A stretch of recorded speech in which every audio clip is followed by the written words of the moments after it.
Throw some colors on the screen and paint me black and white. I wanna see a thief in a gunfight or a heroine wounded in love. You can keep her lighted by an old flame left to frame, so I can read the feeling on her face, half in shadow, and know I felt that too. In danger and in love, you've got the dreams I was dreaming of, and I've got 2 hours to pretend. So I'll watch a movie with a friend. Time's running sideways, and reality's gotta meet me halfway. So I'll meet it here again. Here's the Trading Movies Podcast with friends. Hello, everyone. Today I'm talking to Bianca Castronova, who is an actress and filmmaker in Los Angeles and owner of Christmasland Productions. You can find her at biancacastronova.com or on TikTok and Instagram at TheBiancaC. That's TheBincac, no spaces. She has a live show in Monday, December 15th, which should be after this episode. If I'm not, I've failed, called The Elf Chronicles, part of Frosty Fest at the Hobgoblin Theater in Hollywood, Los Angeles. And all those are real words. The Elf Chronicles, Frosty Fest, Hobgoblin Theater. It's a collection of monologues performed by elves from all walks of life. And also in Frosty Fest will be her holiday short film called Mrs. X in their film festival portion. And just in general, just taking a look at Frosty Fest, seems pretty neat. There's like a very diehard Christmas, Who's Holiday, a very toily Christmas. So website for that is frostyfestla.com, and it should be at the Hobgoblin Theater in Hollywood. And hers is, again, specifically Monday 15th, 8 p.m. Definitely go check that out. Bianca, welcome to the show. Hello, thanks for having me. This is this is the first Christmas episode I'm doing, so I'm super excited because for a variety of reasons. One, because I think we picked.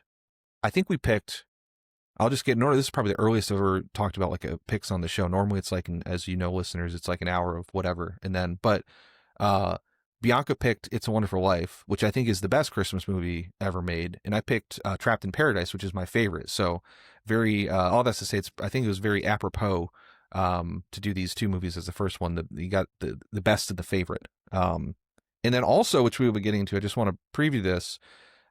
Bianca was able to, she's an actress out in LA, and just through connections, luckily, randomly somehow, she was able to get an interview with George Gallo that I will splice in the podcast. So if you're listening to this and, you know, you hear me like play a little bit of music and then go into the pod, we'll be talking about it. And, I'll be splicing the clips of Bianca interviewing, and she did a great job. And he is also a fascinating guy. And, it turned out to be just like a couple of, serendipitous picks, I think.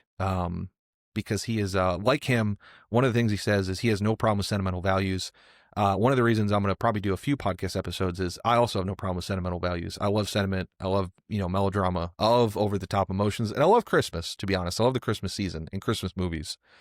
So yeah, that might be a good place to start. Why'd you pick It's a Wonderful Life, out of curiosity? Is this your favorite, or is it the best?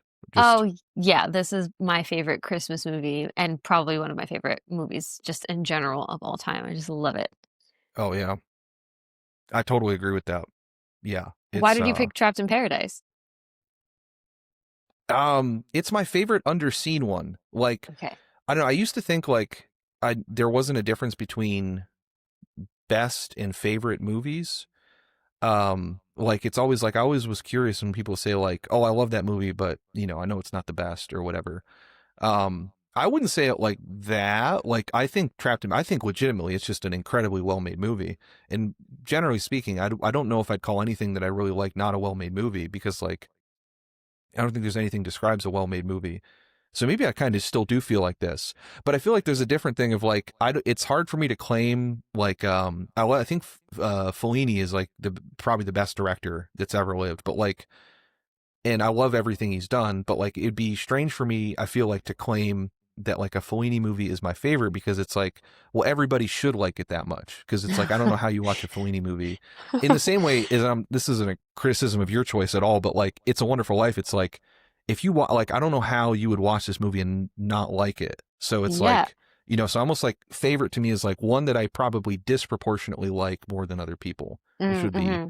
Trapped in Paradise, I think. Because for some reason, I think people are cowards about this movie, especially on Letterboxd. They're like, it's so great, it's so fun, like so great, 3 stars. And it's like, this is like a 6-7 star movie, like, Right. yeah. But also, I think I would put It's a Wonderful Life because even though it is like, I totally agree with you. Just as a film, I took like, I kept having to pause it when I was watching it last night, just of all like the little filmic things he does. I might do like a Mhm. whole month on It's a Wonderful Life just because like how good the directing is. Oh, please But do. I'll yeah, watch I all would put your it up videos. with thank you. I'd put it up there with favorites, honestly, just because like, yeah, we'll get to this in the, when I splice in the question, but George Gallo said it's hard not to cry during the movie, hard to get through without crying. Totally agree. I just start like, honestly, as soon as I start thinking about it, I start tearing up a little, and then just, it's waterworks for me. Yeah. Yeah. Is that how it is for you? Oh yeah. And like not just at one part, like there's multiple parts in the movie where you're just like, oh my God. And it's just like held up so well. It was what's like 70 years old. Is that right? Yeah. Like, and it's just so 46. It's almost, this next year will be its 80th anniversary. It's wow. crazy. Yeah. And it's crazy how much, I mean, that's just what good movies do. It could affect you so it's like they're timeless, is what it is. Yeah. This is like probably that was another, this is among the most timeless movies I think like, it still feels modern. Like, it doesn't Mm-hmm. feel dated, even a way that like I love a lot of like 40s, 50s, 30s movies. There are like some that's like, this is somewhat dated.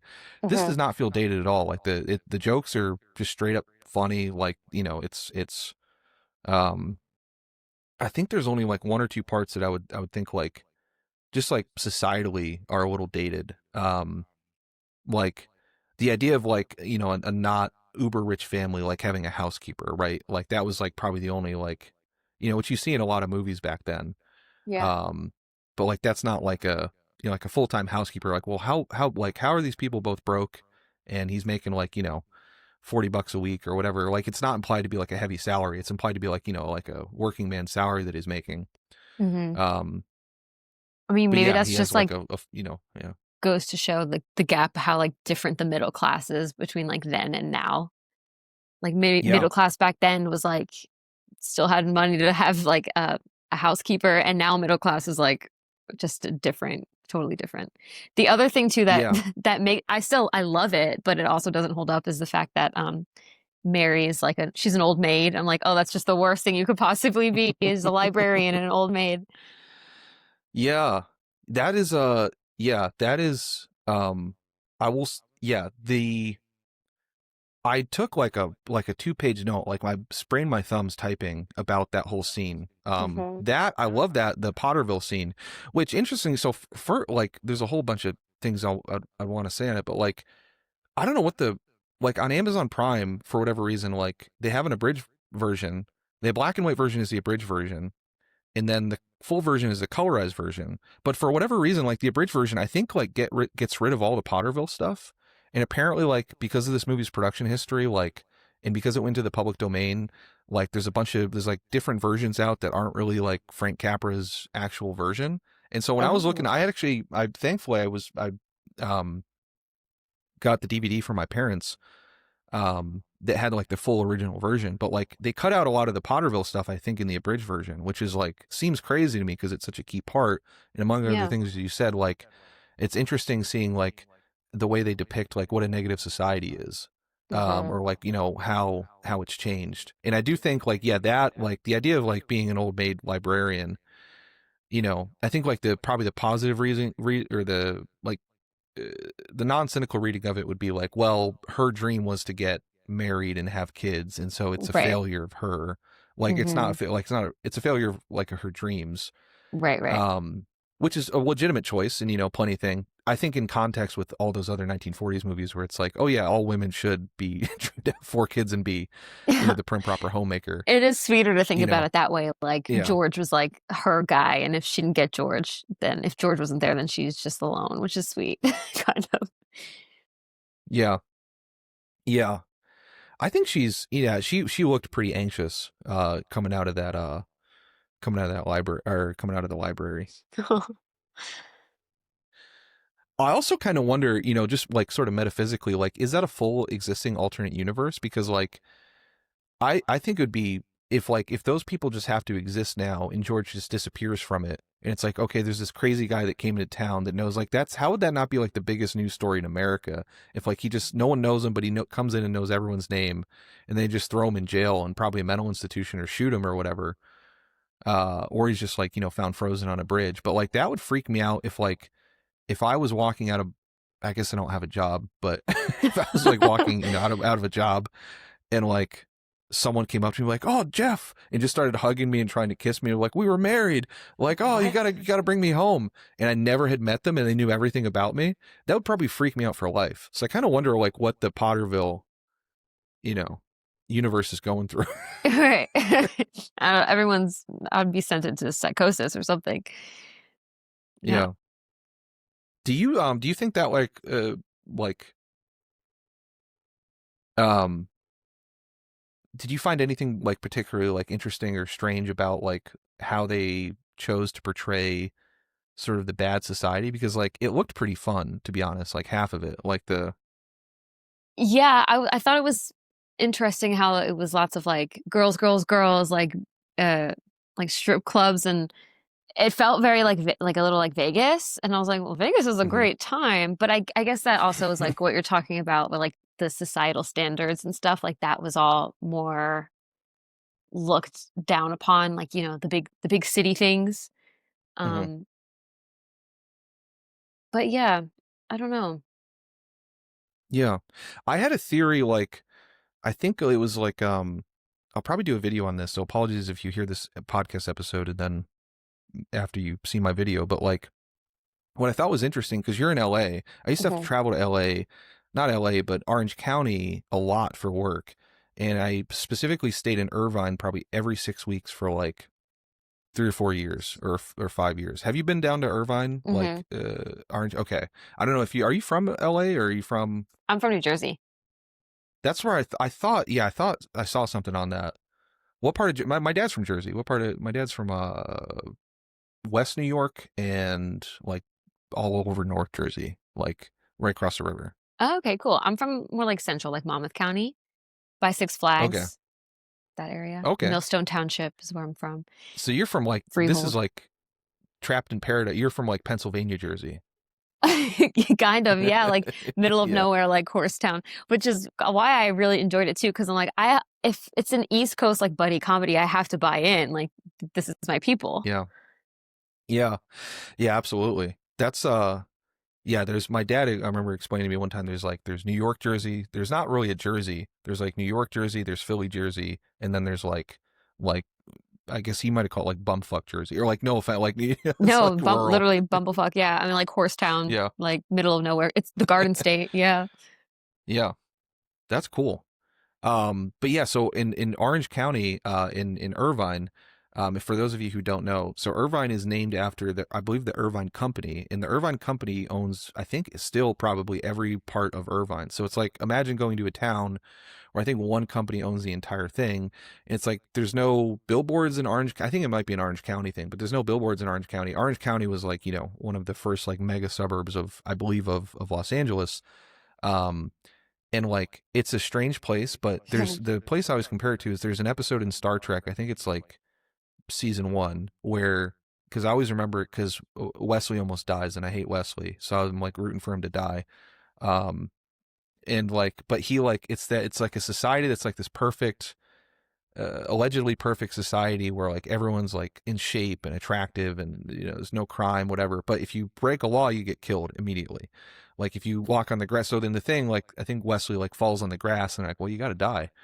And so I'm rooting for that because, you know, hopefully get rid of Wesley, but like, you know, it's like that's what the Irvine Company feels like, or that's what Irvine feels like in, in Orange County, where it's like it's so utterly clean and like manicured, and like there seems like a deep sort of fascistic Mm. evil underlying that whole town that is like very bizarre. But what I noticed is like they have like all those rules in the Potterville scene. I had to rewind it because I thought it was so brilliant.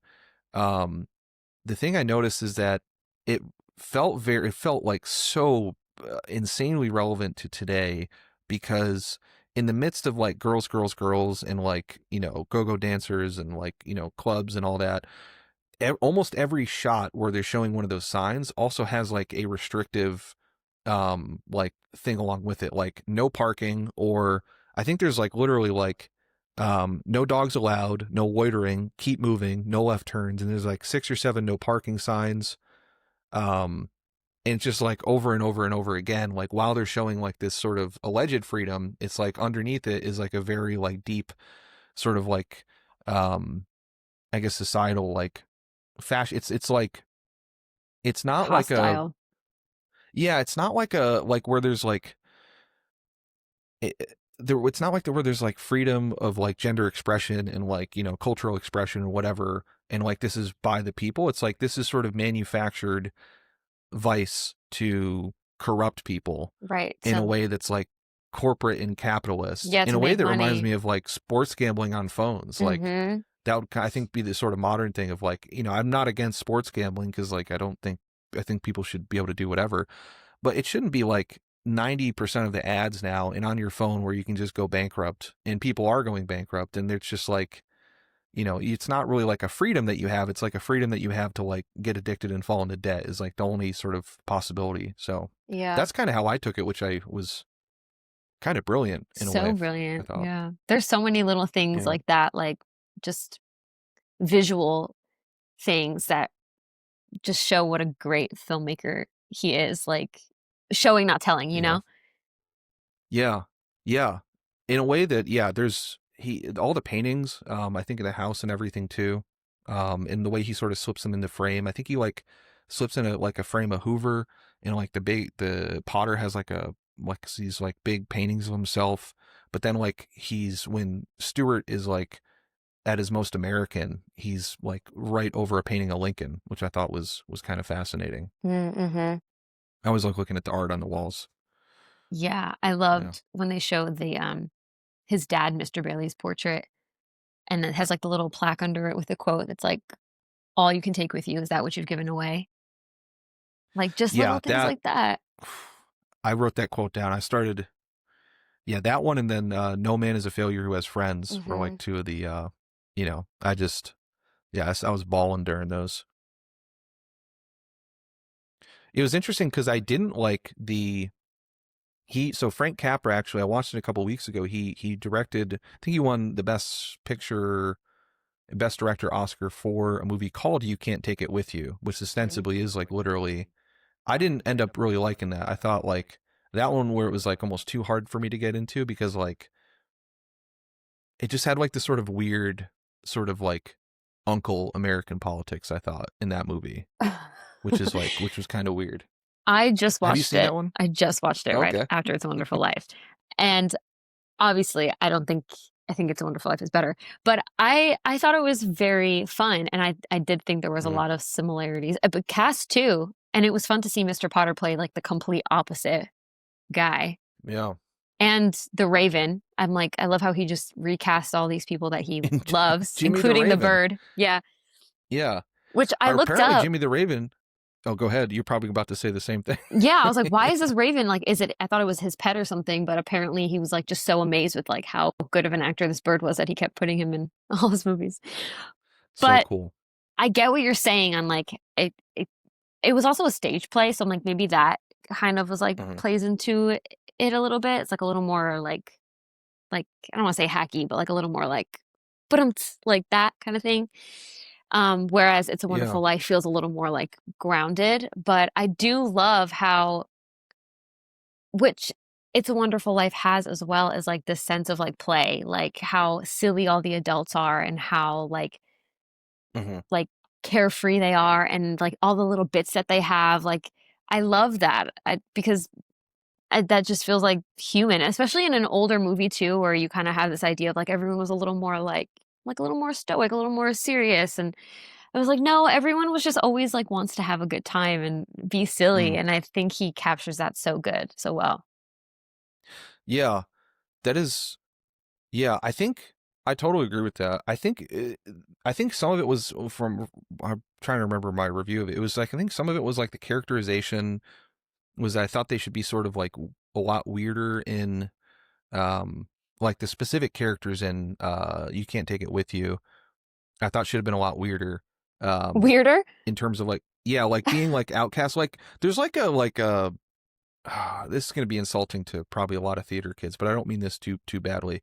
Um, because you know, also I didn't go to a high school that had a theater program, so I couldn't even develop into a theater. So like, you know, East Tennessee, shout out. But there's like a kind of like fake, like the lady character in You Can't Take It With You, the daughter is like she's like dancing everywhere. She's like, I just want to dance, and she's not very good at it, and like that's kind of the bit of it or whatever. But it's like that sort of thing of like, oh, I just want to be dancing all over the house and I want to dance everywhere and whatever. It's like it's sort of almost like a put upon weirdness as opposed to like a real weirdness. Like it's like a thing of like, I feel like a lot of that type of character and that type of person like wants to be perceived as being weird as opposed to being like truly degenerately weird, you know? Yeah. So like I would have liked it if it was like, I guess just more. And then also is like, it's hard in like New York City where it's like the idea of just like, well, I'm just going to nope out of capitalism. And like that the dad does, it's like, I just discovered that, you know, we can just do whatever, but they don't explain like how they get money. And they live in like a brownstone that's probably $15 million, Beautiful you know? house. Yeah. Yeah. Gorgeous house. It probably costs like, you know, the equivalent of like a Tom Cruise salary on a movie. And it's like, okay, well, yeah, if I had that money, I would do that too. I would also know about capitalism, but that's not really people's choice. People's choice is like, you know, they have to go like, I feel like maybe that's sort of thinking out loud. Maybe that's why I like It's a Wonderful Life a lot better, is because like, uh, Stewart, like really, that's like a realistic, like he had, you know, all of his choices are like fairly realistic. Justified. Um, Yeah. yeah, justified, and just like he has to actually make choice. Like it's not a choice to have $10 million in a paid off house and just sit around all day. Like enough people don't do that. I wish more billionaires and millionaires would do that, but that's like probably most normal people would do that. But Stewart's thing of like, it's really like you can tell how much it's just destroying him in some way every time he has to like sort of sit. It's like people call this like a real horror movie, and I agree with that a lot because of Yeah. you know, his sacrifices. You know. Yeah. I don't know. This is now a You Can't Take It With You podcast. Yeah. That's okay. Yeah. Anything, we'll just look at Jimmy Stewart all day. He's so, I mean, so always handsome, but and You Can't Take It With You, he's so very young and so dreamy. Yeah. I are you like, okay, so are you a deep fan of my channel? Are you referencing some channel lore, or is this just a coincidence? I've seen some of your channel lore. Okay. About Jimmy Stewart being a babe, the video that shout out my friend Jenna did. I think I have seen that. Yeah. Okay. Okay. I wasn't sure if you were, yeah, shout out Jenna, but she, that was one of my first, I think the only call out video, well, I've had a couple, but the only good call out video so far Jenna has done, when I said like in her comments or something, or my comments, I was like, yeah, I didn't know Jimmy Stewart was a babe. And she's like, what are you, stupid? Yes. Yes. I did see that. Yes. Okay. Yeah. Yeah. So he's a babe. He's a babe. I think I agree now. Okay. Well, and the thing is, like, even if like he's not visually a babe, like he's just so charming. It's like you can't, like, how you look doesn't matter when you have that much riz. Yeah. Yeah. I He's think. it's interesting watching his earlier performances versus later ones, because he kind of like, maybe I'm just thinking my introduction to him was like Hitchcock, like Vertigo and Rear Window, I think are probably the two. And then like his later stuff, like The Man Who Shot Liberty Balance, he develops like this sort of like great wistfulness and sadness and also kind of creepy obsession, especially, I mean, in Vertigo, he's like the defining one. But he is like so wholesome, I guess, in this. Yeah, you know? so wholesome. So you're an actor. I will say that's one of the things I kept probably among the videos I'm going to do about this is his performance. There's so many great performances in this. But his performance in particular, I'd be curious, like, if there are certain things that like you think are inspirational, or if like when watching this, like you study it or whatever. I noticed his eyes in this. I always like love a person's eyes, but you could teach like a whole postgraduate acting class, I think, just on the way he moves his eyes in Yeah. some of these scenes, I feel. Yeah. Is Yeah. that like when you're watching this stuff, are you watching it with like an eye for that stuff? And is there anything you've like you noticed like about the movie or his performance or Donna Reed's performance or otherwise that calls out to you? Oh my gosh. Yeah. Well, I watch everything with like through the lens of like being an actor, I guess, but I think it just adds to like the enjoyment. I feel like there's just I could just appreciate things more, so it doesn't really bother me. But yeah, Donna Reed Yeah. too. Uh, there was just I don't know the way the way that they make use of like their thought line. Like I call it a thought line. It's like when you're thinking about something, but you the camera can still see in, and the lighting that they had, and it's just like a glisten in the eye, and they both do that so well. Like there's moments where Donna Reed is on the phone and you Hmm. just like see like all these like emotions just like cross her eyes and they're just so good at that. Yeah. But what's She's tremendous. oh my God, so great. The moment that I love is when he sees her for the first time in the dance hall and you could Hmm. just like write a novel and like all the stuff that he's thinking and like when they're looking at each other and it's just like it's just masterful. And she's just and of course going back to like how charming both of them and also how beautiful they are. But like accessing charm like that is a difficult thing to do. Like that's why we have movie stars. Like it's not Mm. easy. And so to do it and make it look so easy and to be so good at it, Hmm. I just love it. I love him so much. Yeah. There's something that's like there's something about like just I think like to get like a true all-time movie star, like there is generally a thing of like it's as bad it is to say, there's a combination of like sort of attractiveness and just interestingness that I feel like is the American movie star a lot of Hmm. the time. Now globally there's like and there are American movie stars that are sort of like exceptions to that, but like and I feel like probably some people just through their sort of interesting and charmness and charisma come like it they sort of develop an attractiveness. Like if you like and this is probably like why I didn't necessarily understand about Jimmy Stewart first off, because like if you just saw Jimmy Stewart on the street, he's like a perfectly fine looking guy, but he's not like, you know, no offense to Jimmy Stewart, I love him, but he's not like a guy you'd be like, wow, that guy should be like, you know, like up on a Calvin Klein campaign somewhere or something, right? But he's so utterly charismatic that Yes. like it Yeah. just adds like 1,000 points to it. I think Yes. that is a thing that we seem to have lost. Yeah. Is like, yeah, where did like I feel like there used to be a thing that these people had, and then you see them like trying to put it upon people now of like, oh, this is the new person. Hmm. But it's like you can't fake charisma. Even there's some old guys where it's like they're not as big stars, and it's like, yeah, they don't have what Jimmy Stewart has or Donna Reed has. Yeah. Which is You also know? like why I don't really understand like dating apps because I'm like, you can swipe pictures a million times, but like I've met people who I'm like in person, I'm like, oh, they're so charming, they're so charismatic, they're funny, they're personable. Like, yeah, like Yeah. I have a boyfriend, but like, you know what I mean? If I was Yeah. swiping on them on an app, I would say absolutely not. So Yeah. I don't understand. Like, Riz counts for a lot. Okay. Yeah.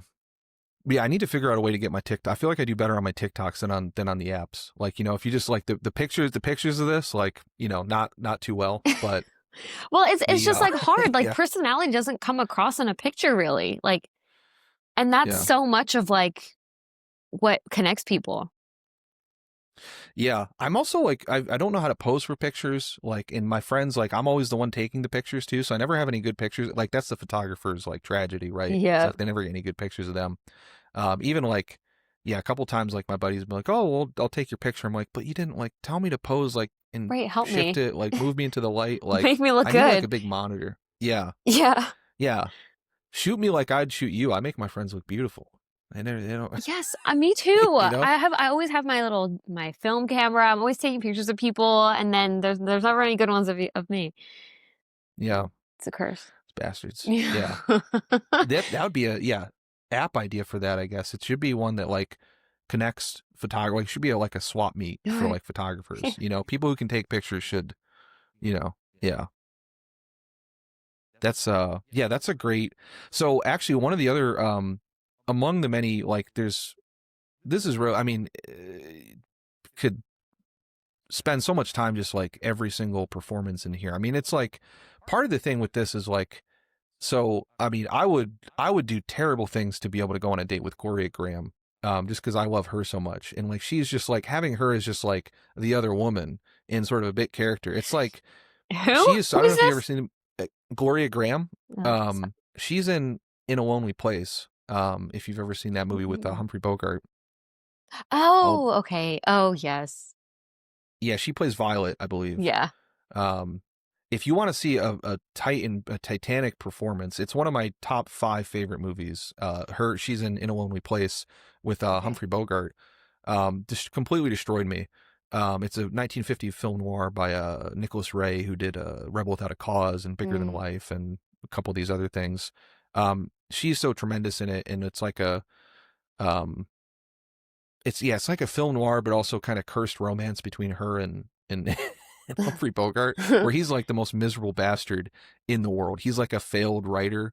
You can just never tell what the hell's going on with her, like whether she's like. But also, I think her performance, even this, she has like a wistfulness. It's like a wistfulness, and also there's a tragedy to her. To your point about like the care, like uh, I don't know, they just do so much with all the characters in this in They such a little do. amount of time. Yeah, like her when he Yeah, is like, let's go take our shoes off and go walk through the mountains. And she's like, no, like absolutely yeah, not. It just tells so much character in just such a short little scene. yeah, and everyone somehow's laughing at her too. Yeah.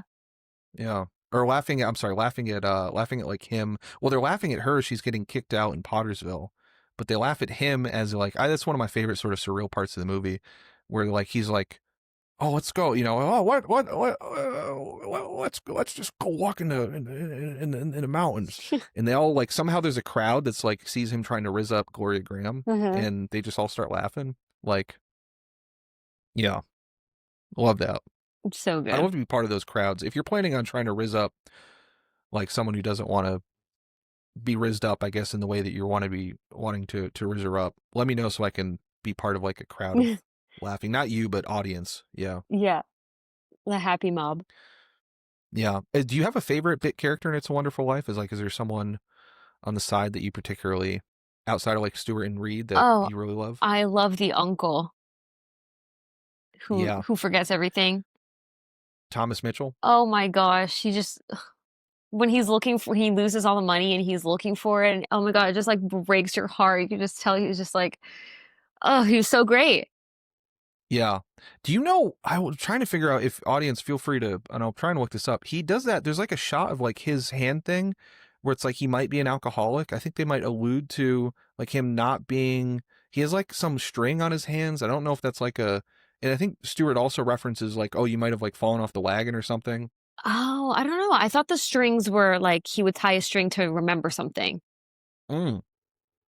Okay. That makes sense. but maybe I don't know.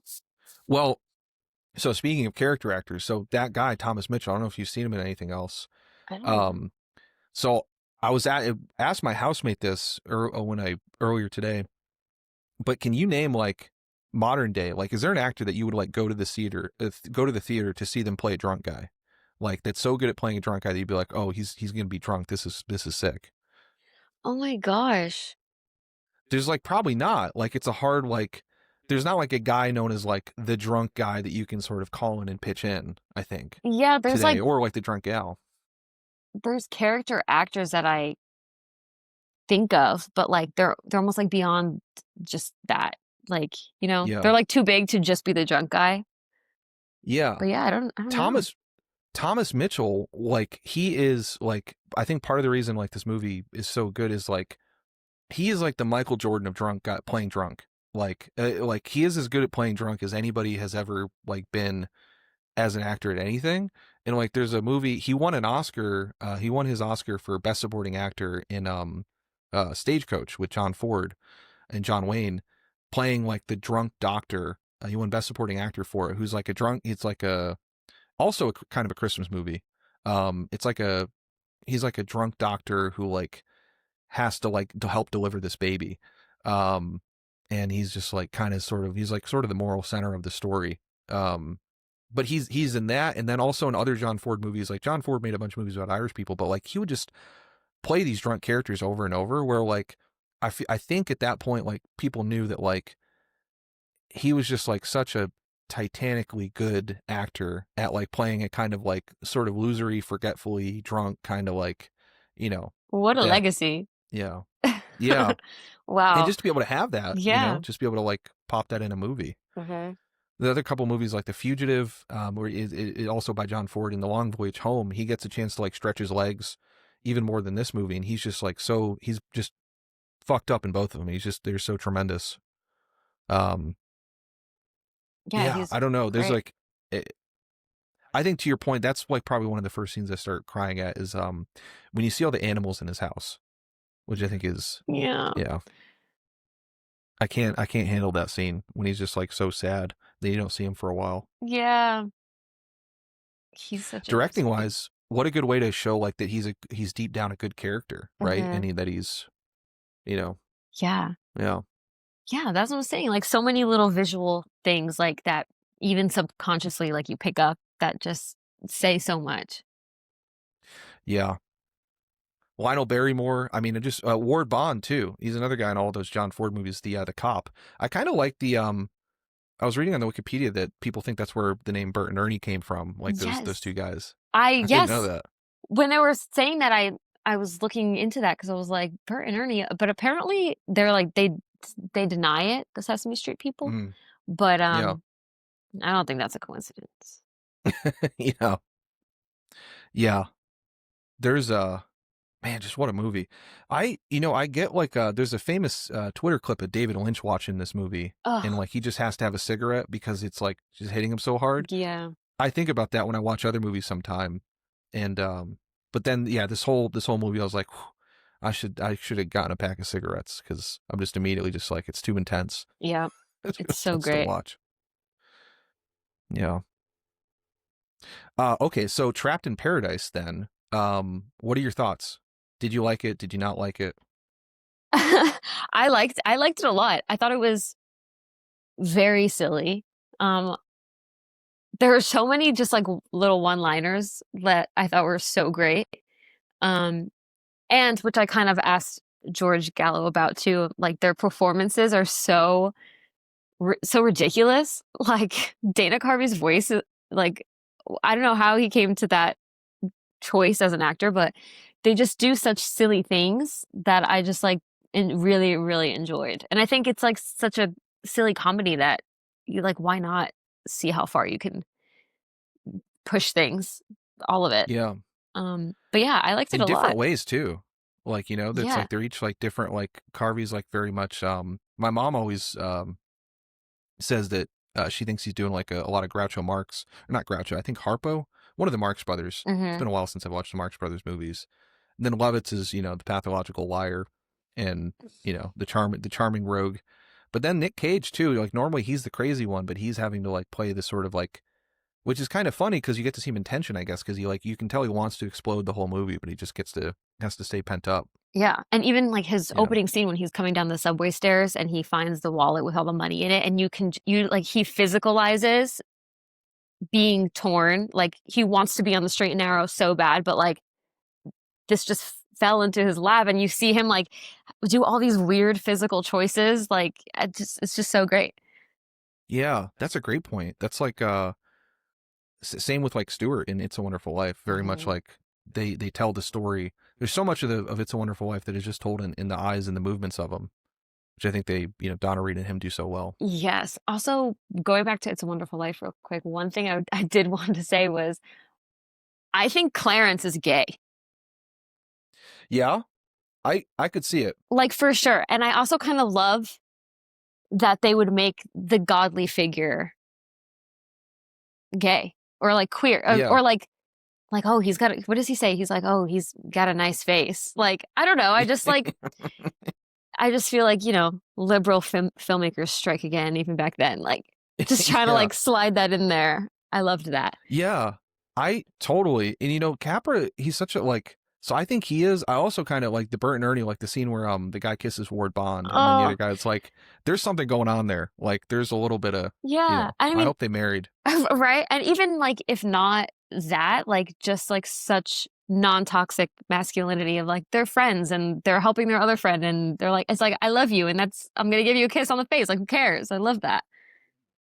Yeah, and honestly, I don't know. Well, I'll try and keep most of this in. I think. Well, I'm trying to figure out what I can say. I think Thomas Mitchell also too, possibly gay. Mm. Like just the idea of like he's an older man living at home with a bunch of animals, and not Mhm. that that's necessarily a gay thing, but I do know a lot of gay men like that who are like friends of like uh, adults that I knew growing up, or like when my parents had some gay friends, like that would be before, especially before gay marriage and like before it was like easier to be out. Yeah. Some of that could express itself, not trying to get too like, I don't think this is a bad stereotype, but like some of it could express itself as like a kind, gentle soul sort of who like takes care of a lot of animals Yeah.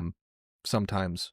Also Um, kind of like he's also like vaguely lesbian coded because of that. Like I've known a lot of like older women, but even just like to your point, like non-toxic masculinity, it's not even necessarily that they might be gay, but it is like almost it's a non-traditional lifestyle that he has, and like it's like like a single guy living alone with a bunch of animals. Like that's not, it's queer coded in a way just because it's like so different than like the nuclear family stuff that I guess you would see. yeah. Did you watch when you watched It's a Wonderful Life, did you watch it in color or the black and white? I watched it black and white. Okay, so I always Yeah. have watched it black and white. They do screenings here too, like in LA every Christmas time, so it's like fun to go see. But I watched it at home this time in color for the first time, and Mm. obviously I prefer it in black and white. But it was interesting to see, like George gets more haggard, like you see his gray hair and Mm. like things like that I kind of liked. But anyway, going back to Trapped in Paradise, I do not think that uh the Dana Carvey and Lovitz, like I don't think they were gay for each other, but just like again, like this like male friendship of these like two guys who are up to no good and just like enjoy each other's company so much. Like I liked Yeah. seeing that.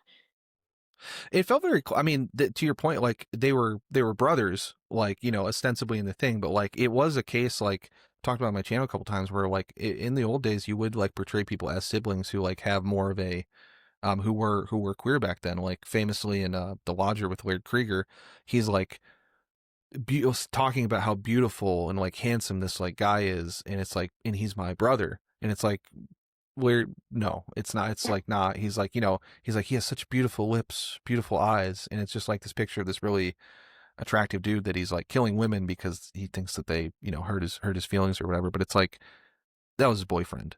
But they Right. used to do that in like other movies too, so I could totally see that.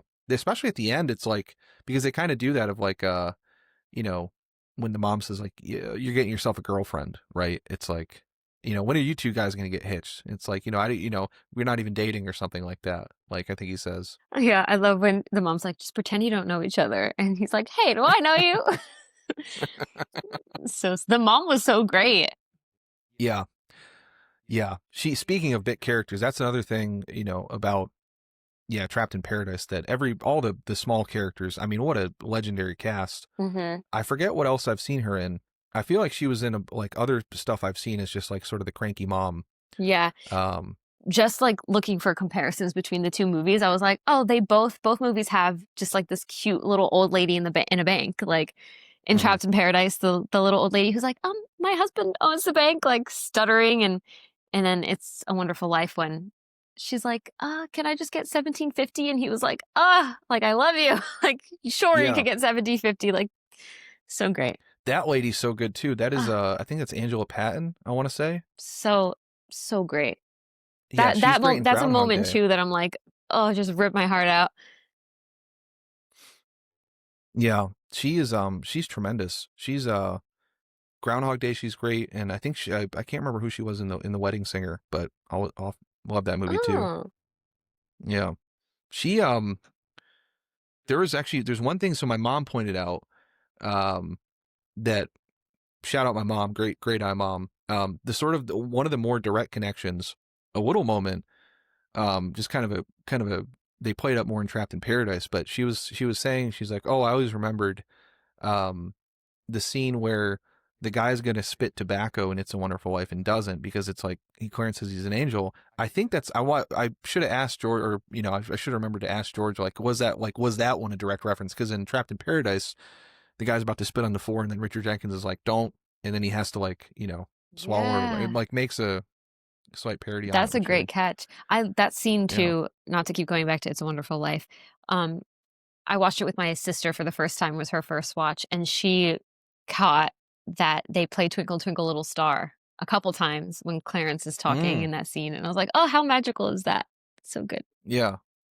I wonder if he sees kind of the beginnings of Wings, because you can see when he's like, I wonder, like when Clarence is like showering, or like when he's about to put on clothes, he can see his back, but the camera can't see his back, and Jimmy Stewart can't see his back, but the guy in the chair can see his back, and that you can see his eyes get like really wide, and it's like, oh, Oh. he's like saying like, oh, this is my, this was my wife's or whatever, like when he's talking about his like underwear or his clothes, undershirt or whatever. But I kind of wonder if he sees like the beginnings of Wings, like, or like where they should be on Oh, Clarence's I back. love that. I don't You know. know, his eyes get real wide. I love that whole Mhm. scene. Yeah, it sets up Yeah. everything so good, and, like, I love when he's like, "Oh, I'm an angel second," yeah, angel second class, um, Mhm. and he's just, like, spelling all of it out. Ugh, that's I think, is one of the best scenes in the movie. Yeah, it's a true like it's like such a honest reaction, I think, from the guy too. Like you don't normally see, like, it's a complaint you have like or I have in like a lot of supernatural movies that like are still in the real world, is like they're not as surprised or like as like freaked out when something Mhm. like truly spiritual and like weird happens. Yeah. This guy has a reaction like where he just immediately starts running. Like he gets so freaked out running, which I think is a tremendous choice. Yeah, it's so good. All the Yeah. continuity for that too, which I guess is more at the end of the movie, but, like, the snow stops and then the blood comes back on his mouth, and like just the way they and the music changes and the snowstorm, it's just all so well thought out and so good. Yeah. And I think it speaks to a true sense of spirituality, which is my complaint I have in a lot of American movies. Is I'm sure someone's gonna roast me for this, but I don't know who our despite being like a very uh, outwardly religious like country, I don't know that we've had like many truly spiritual directors that really do it as well as like some of the European stuff. And I'm thinking particularly of Pasolini, who, despite like his reputation, is like incredibly spiritual. But there's a moment in Teorema. I don't know if you ever seen the movie Teorema. Mm-mm. It's a weird. I can make it a recommendation. It's a great movie, but it's like it's I guess it kind of. I'm trying to. Sorry, my brain's melting about trying to think about a connection between it. It's a Wonderful Life, but Terrence Stamp plays basically sort of this religious being that like, this is going to sound so ridiculous because it is ridiculous, but he basically like shows up at this like bourgeoisie family's house in Italy, and they all just become attracted to him, like everyone in the family, like mother, father, son, daughter. And like it's about the spiritual alienation of the bourgeoisie and how coming into contact with something like actually divine for those people, because they're so disconnected from like spirituality and like actual like true spiritualness, they have no way to process it, so it destroys them. Like the one of them becomes Mm. catatonic, like the dad just strips his clothes and starts walking on a volcano. Like it's very like deeply spiritual movie. But the one person who can who can see them is the family housekeeper, who sees Terrence Stamp, and she immediately just gets horrified and just like wants to run away, and she becomes like a saint, and she starts like burying herself in dirt, and it's just like I shouldn't come into like it's like a deep Catholic spiritualness that's like really something. But I've never seen her reaction communicated as well as, except the guy in the on the bridge Yeah. in the little building, of just like It's like coming into so contact with human. something Yeah. divine. Yeah, and he's just like, oh my, like I can't handle this, and he just run, like Lord knows where I hope he's okay. He starts running in a snowstorm. Hope he had a guardian angel. He's freezing his ass off right now somewhere. Yeah, what a Um, scene. but another thing about Trapped in Paradise is the score. Like I love, it was such a good 90s Yeah. Such a great score through the whole thing. Christmas score. Yeah. I love a Christmas score. Mm-hmm. Who did this? Was it Robert Fulk? I don't know if I I know. don't know. He did Okay, that makes sense. He did Ace Ventura: Pet Detective, Okay. and that's a great '90s movie. Well, this guy's a great Loaded Weapon 1, Trapped in Paradise, Ace Ventura: When Nature Calls, The Lawnmower Man 2, Maximum Risk. I This is just like one of those. Yeah. I wish Sorry, go ahead. Trapped in Paradise was like a movie that I grew up watching. You know, I can imagine how it would be like, you know, like a yearly family classic to watch every year. I'm like, kind of Yeah. upset that this is my first time seeing it. Yeah. Well, you know, I feel like same for a lot of people. I don't know how we started watching it. It was like very much like a movie that, shout out my mom, because my mom was like the one who was just like, no, this is really good. And I don't remember when, but it was just like one of those, because our family Christmas movie, is Christmas Vacation. That's like the, you know, I think our family chat is named the Griswolds. Like that's like, you know, very much. We're all Uncle Eddie though. You know, it's like, Shout out and, mom on we're his all good taste. yeah, my mom has great taste. But yeah, for some reason, I guess she saw this, because I think this like is another connection between the movies. Both were critical failures at the time. Of it, people like critics hated It's a Wonderful Life, except the Academy, which interestingly, it's like probably the only example I can think of where like the Oscars got it right and like the critics and the audiences like maybe didn't as much, because like it got nominated, but then critics didn't like it and it kind of flopped. Trapped in Paradise, I think, did okay, but it got a 10% Rotten Tomatoes, which is like, I saw that. doesn't make any sense. Like I don't, I have a theory on that, but yeah, I don't know. What, on Rotten Tomatoes or like this movie specifically? Rotten Tomatoes in general, I dislike. Just like I just you know, a lot of critics, especially like we've had a very long tradition of shitty film. No offense to any critics out there. I probably shouldn't say this, and you don't have to either. Let's piss off all the critics as two people who, you know, may or may not work in Right. you know, movies and video content. But fuck it. But like I've just like personally like there's so many like the contents of the reviews, like going back historically, like there's only been a handful of like critics that I think are like interesting or have any type of like consistently interesting things to say or takes on it. And like, I don't know, there's just like some of the critiques of this movie are just like, they just seem so like, I might make a video mega roasting them, but like some of the takes on this are like, yeah, they're just so bad. And we have such a history of that in America, I guess, of just like, I think it's like this phenomenon. I call it like the elite Yelpification of like everyone. Like everyone wants their opinion to matter so much. And like I love Letterboxd, and like, do I use Yelp? Like I never leave under a 5-star review. I mean, I come from like restaurant, like my parents have owned restaurants my entire life. So if I'm using Yelp, it's to like find something like nearby. But I would never like try and like hurt somebody's business and leave like a bad star review or something. Like people don't realize that like your opinions, when you're putting them publicly like that, have consequences. Like whether you're giving a movie 1 star on Letterboxd or leaving a shitty review on Yelp or Rotten Tomatoes, like not everything is for you. Everything wants everything to be for them so bad. And I'm like, sometimes it's not like, and your opinion doesn't need to be shouted from the rooftops like in that manner. I'm gonna get roasted for this, but like elite Yelpers, like bottom of the barrel of society, I think. Okay. I never thought about that. Okay, so wait, do you have Letterboxd? I do, yeah. So do you do the stars? Oh yeah. You do, okay. Yeah. Do you not do the stars? I don't do the stars. I like that. Unless I'm leaving 5 stars, I don't do the stars. Well, so that is, I do agree with that. I do kind of like it.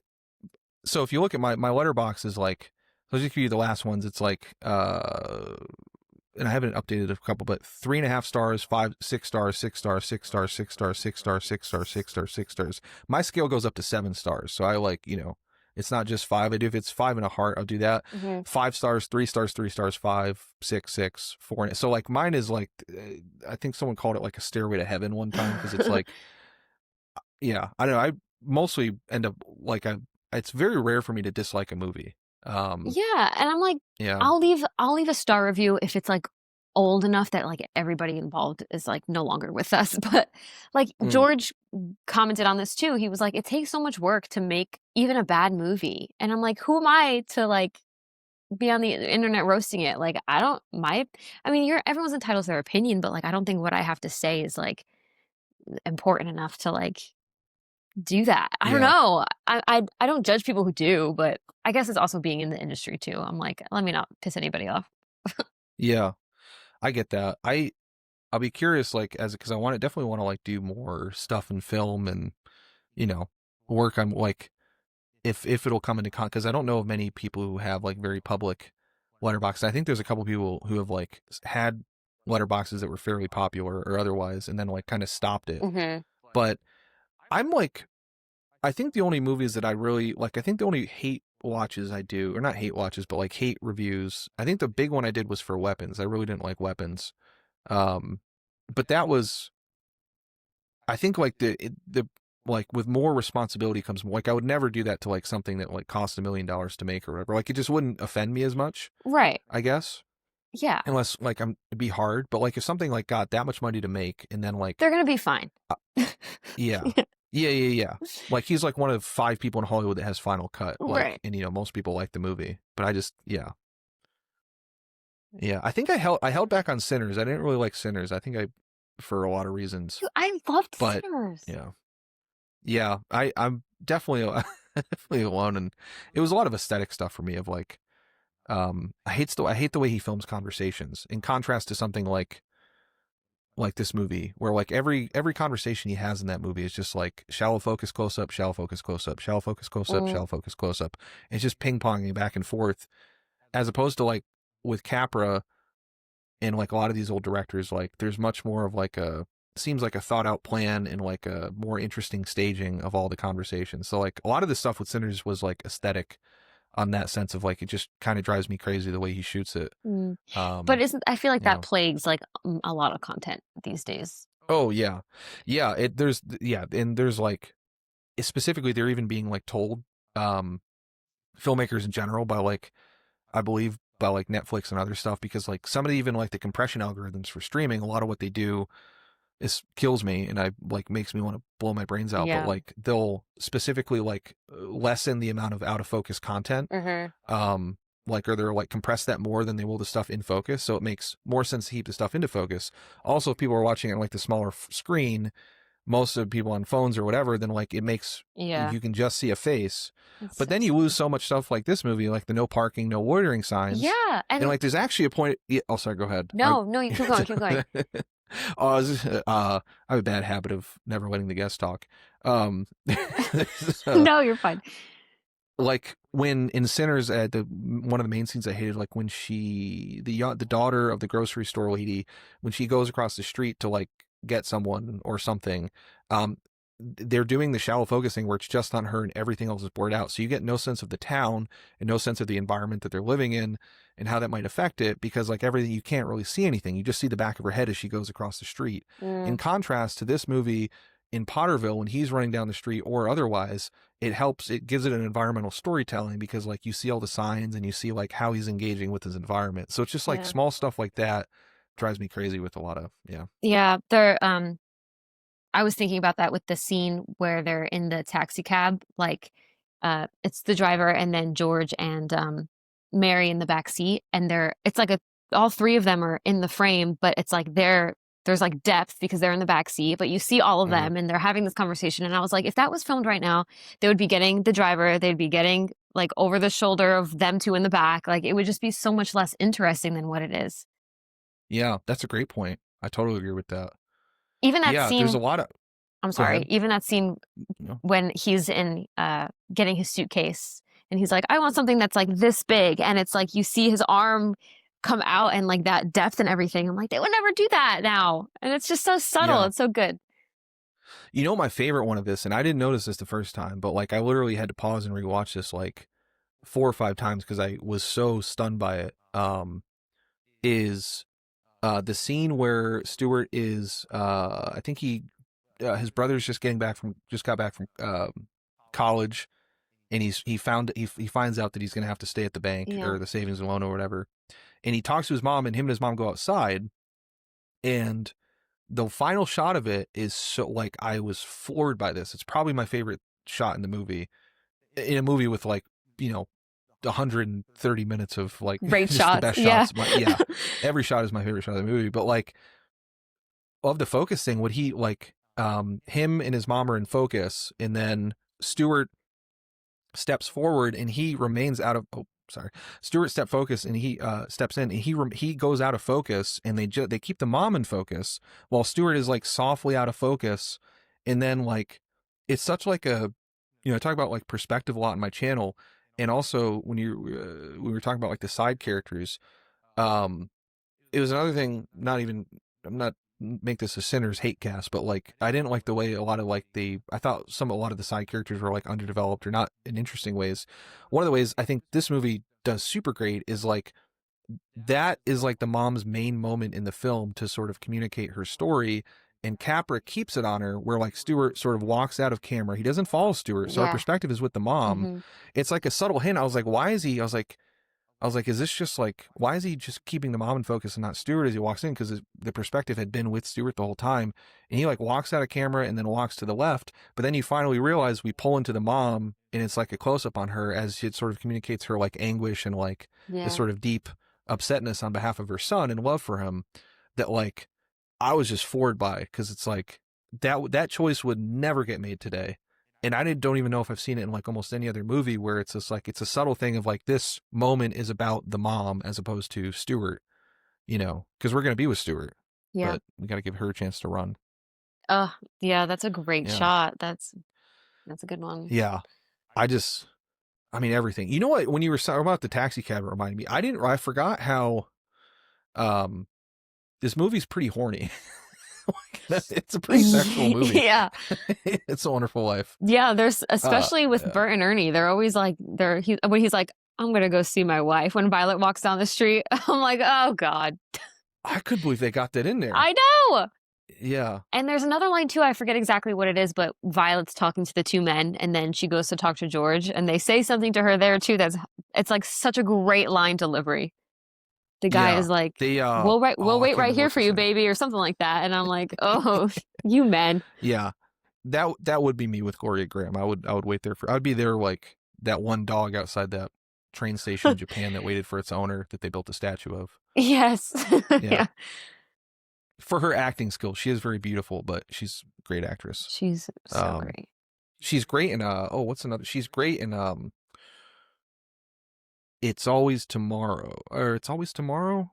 What's the? Oh goodness! It was the first. She's in the first film noir that starred a black protagonist with which I always forget the name of. It is Odds Against Tomorrow, with Harry Belafonte and Robert Ryan, and she just plays, like, she's a little bit older, You put on my watch and, like, yeah, she's really good. She's like a bit character in it as, like, kind of she's still playing a little bit of a floozy. It's a depressing movie. It's just fair warning on it, and it's okay. But it's really good. Robert Ryan, Harry Belafonte, Shelley Winters is in it too, and, like, Shelley Winters is also my absolute gal. She's, like, one of my all-time favorite actresses. She's so good. She is. If you ever, I don't know if you ever seen she's in a Place in the Sun, and He Ran All the Way, and whenever I'm watching your channel, I'm like, I have so much work to do. Same, honestly. Every time, well, I've only seen a couple of her movies, but, like, every time, like, she's like a Meryl Streep level great actress, and, like, and it's just like she's made, like, 60 movies that I've only seen a couple of. Wow. But if you ever want to just be depressed as a woman, watch a Shelley Winters movie, because she plays the most down bad women in anything. Yeah, it's like her specialty is, like, she is, like, what a niche. In some of she's so good at it. She's just, like, the most down bad, like, sad, just wants to be loved woman. That's, like, it's just utterly, like, it's so hard for me to watch her. Oh. It just breaks my heart. Side note, have you seen Hamnet? No, is it good? Oh, it's I want to. Phenomenal, but there's child actors in there who were so great. But which made me think of at the beginning of the movie, like the young George, young Mary, young Violet. Oh yeah. How great I think they're so great when she leans over and she's like, George Bailey, I love you to the day I die. I'm like, how do you get these little kids to be so believable and so cute? Well, I guess they're naturally cute, but Yeah. The comic timing on it too, that's a great point. Because the scene when Stewart goes upstairs to Zuzu, yeah. she has a funny line that I can't remember. I think it's Zuzu. She has a funny line where he says something about like wanting to stay up, but she just does it in like a very sort of surreal kid's way of just like, okay, I'll just stay up the whole night. Like, and just lays down or something. They're so fresh. Yeah. They're so great. In his scene, I mean, that scene when he meets the kids and then his wife, my God. Yeah, I'm balling at that point. Like When he's like kind of explodes a little bit on them. yeah. Yeah. Well, not explodes, but when he meets him again. When he Oh, explodes, it's sad. Yeah. oh my gosh. Yeah, when he comes, yeah. I Yeah. love when he picks up the broken knob on the railing and it comes off. And again, like such great storytelling throughout the whole movie. When he goes up the stairs, it breaks, and you could just see how he's like, this house is such a piece of shit. He puts it back. And then finally, when he comes back, it comes up and he just gives it a kiss. And like, then he goes and sees his kids. And then you see the photographer who's there. Like, he's like, wait, this is cute. And he's like, let me take a picture of this, even though we're here to kind of ruin your life. Yeah, get the perp walk. Yeah, literally get the perp walk. Yeah. He's like, well, I'll take a picture of this man with his kids having this like touching moment.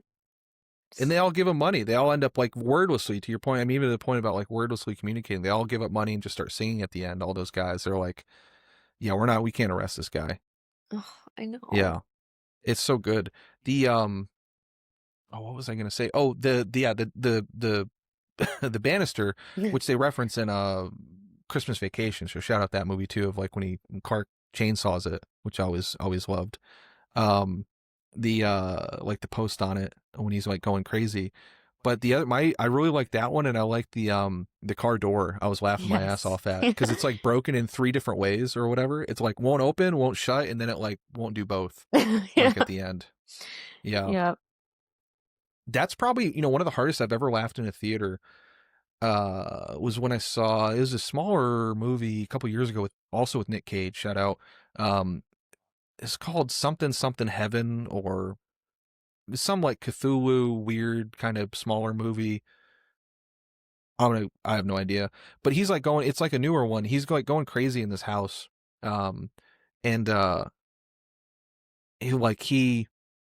he opens, just in this small moment, but he opens the door in this movie, and he opens it into like a side table, because like the house is just too full of shit. And like that's the thing that finally just fucking sends him over. Like he just like, it's a small moment, but I love the way they portrayed that, because like I think part of the reason the writing in Wonderful Life is so good is that like he's not like blowing up on people. Like he's blowing up on people in realistic ways, where it's like, it's like it's great to hear your daughter play piano or your son asking you stuff. But if you're coming home because your whole life's about to be ruined, it's like those small things turn into like real vectors of abuse. Yeah. In a way that is like, so it's and the banister too, like when he's almost gonna, So many good moments. Yeah. We should just watch the movie again on camera. We should. Yeah. Trouts in Paradise too. Well, just talking about like environment, like the banister and all this stuff. Another thing that I feel like we're missing in films now a lot, which I was talking about with my sister the other day, like the Nora Ephron movie type of thing, of like these beautiful sets that like feel so lived in. Oh, and God, yeah. I felt that in Trouts in Paradise when they're in the mom's kitchen eating dinner. I'm like, this just feels like such a real apartment. Yeah. Yeah. Even my favorite part, like, because this is something that happens at like, my parents have a pretty small house, and they, me and my brothers are all moved out, so it's like they just have like, it's built for 2 people now. So like there's typically like, unless it's like a big dinner, we won't do the thing of like getting out like the whole, like the other table and the other chairs and whatever else. So it'll be like a couple of us sitting at the table, and then a couple of us in like the living room, like watching there. Yeah. And like we're all fine with it. But I love the staging of that scene. I did love, because that is what, like, the idea, Nick Cage watching a movie while like his like brothers talk to his mom or like whatever. That's just like, that is my experience a lot Yeah. of going over to my parents' house. Like, I'll be in there with my dad watching something while my brothers and my mom talk, or Yeah. vice versa. And it's like you're still Yeah. they're like kind of engaged in what you're doing, and you're engaged in what they're doing because the space is not big enough. Like, it's Yeah. great. My mom also swears more than from time to time. So also just her, but it's also, she is very sentimental because, you know, she loves Trapped in Paradise, but she'll also, you know, she's known to curse a time or two. Like a lot of, I'm sure, I mean, well, you're from Jersey. Not to make implications about your family, but They'd probably be correct. It's fine. okay. Yeah. You know, I love that combination of it. It makes it both. It makes the swears funnier and also the sentiment funnier. Like all my, you know, any of my aunts or any relatives, like, they'll go from, you know, drinking wine and being very sad about a Christmas movie to be like, "Do you hear what that mother did the other day?" You know, just like back-to-back conversations. Yeah. I love that. Yeah, her reading the letter, it's such a good reading of that whole thing. So good.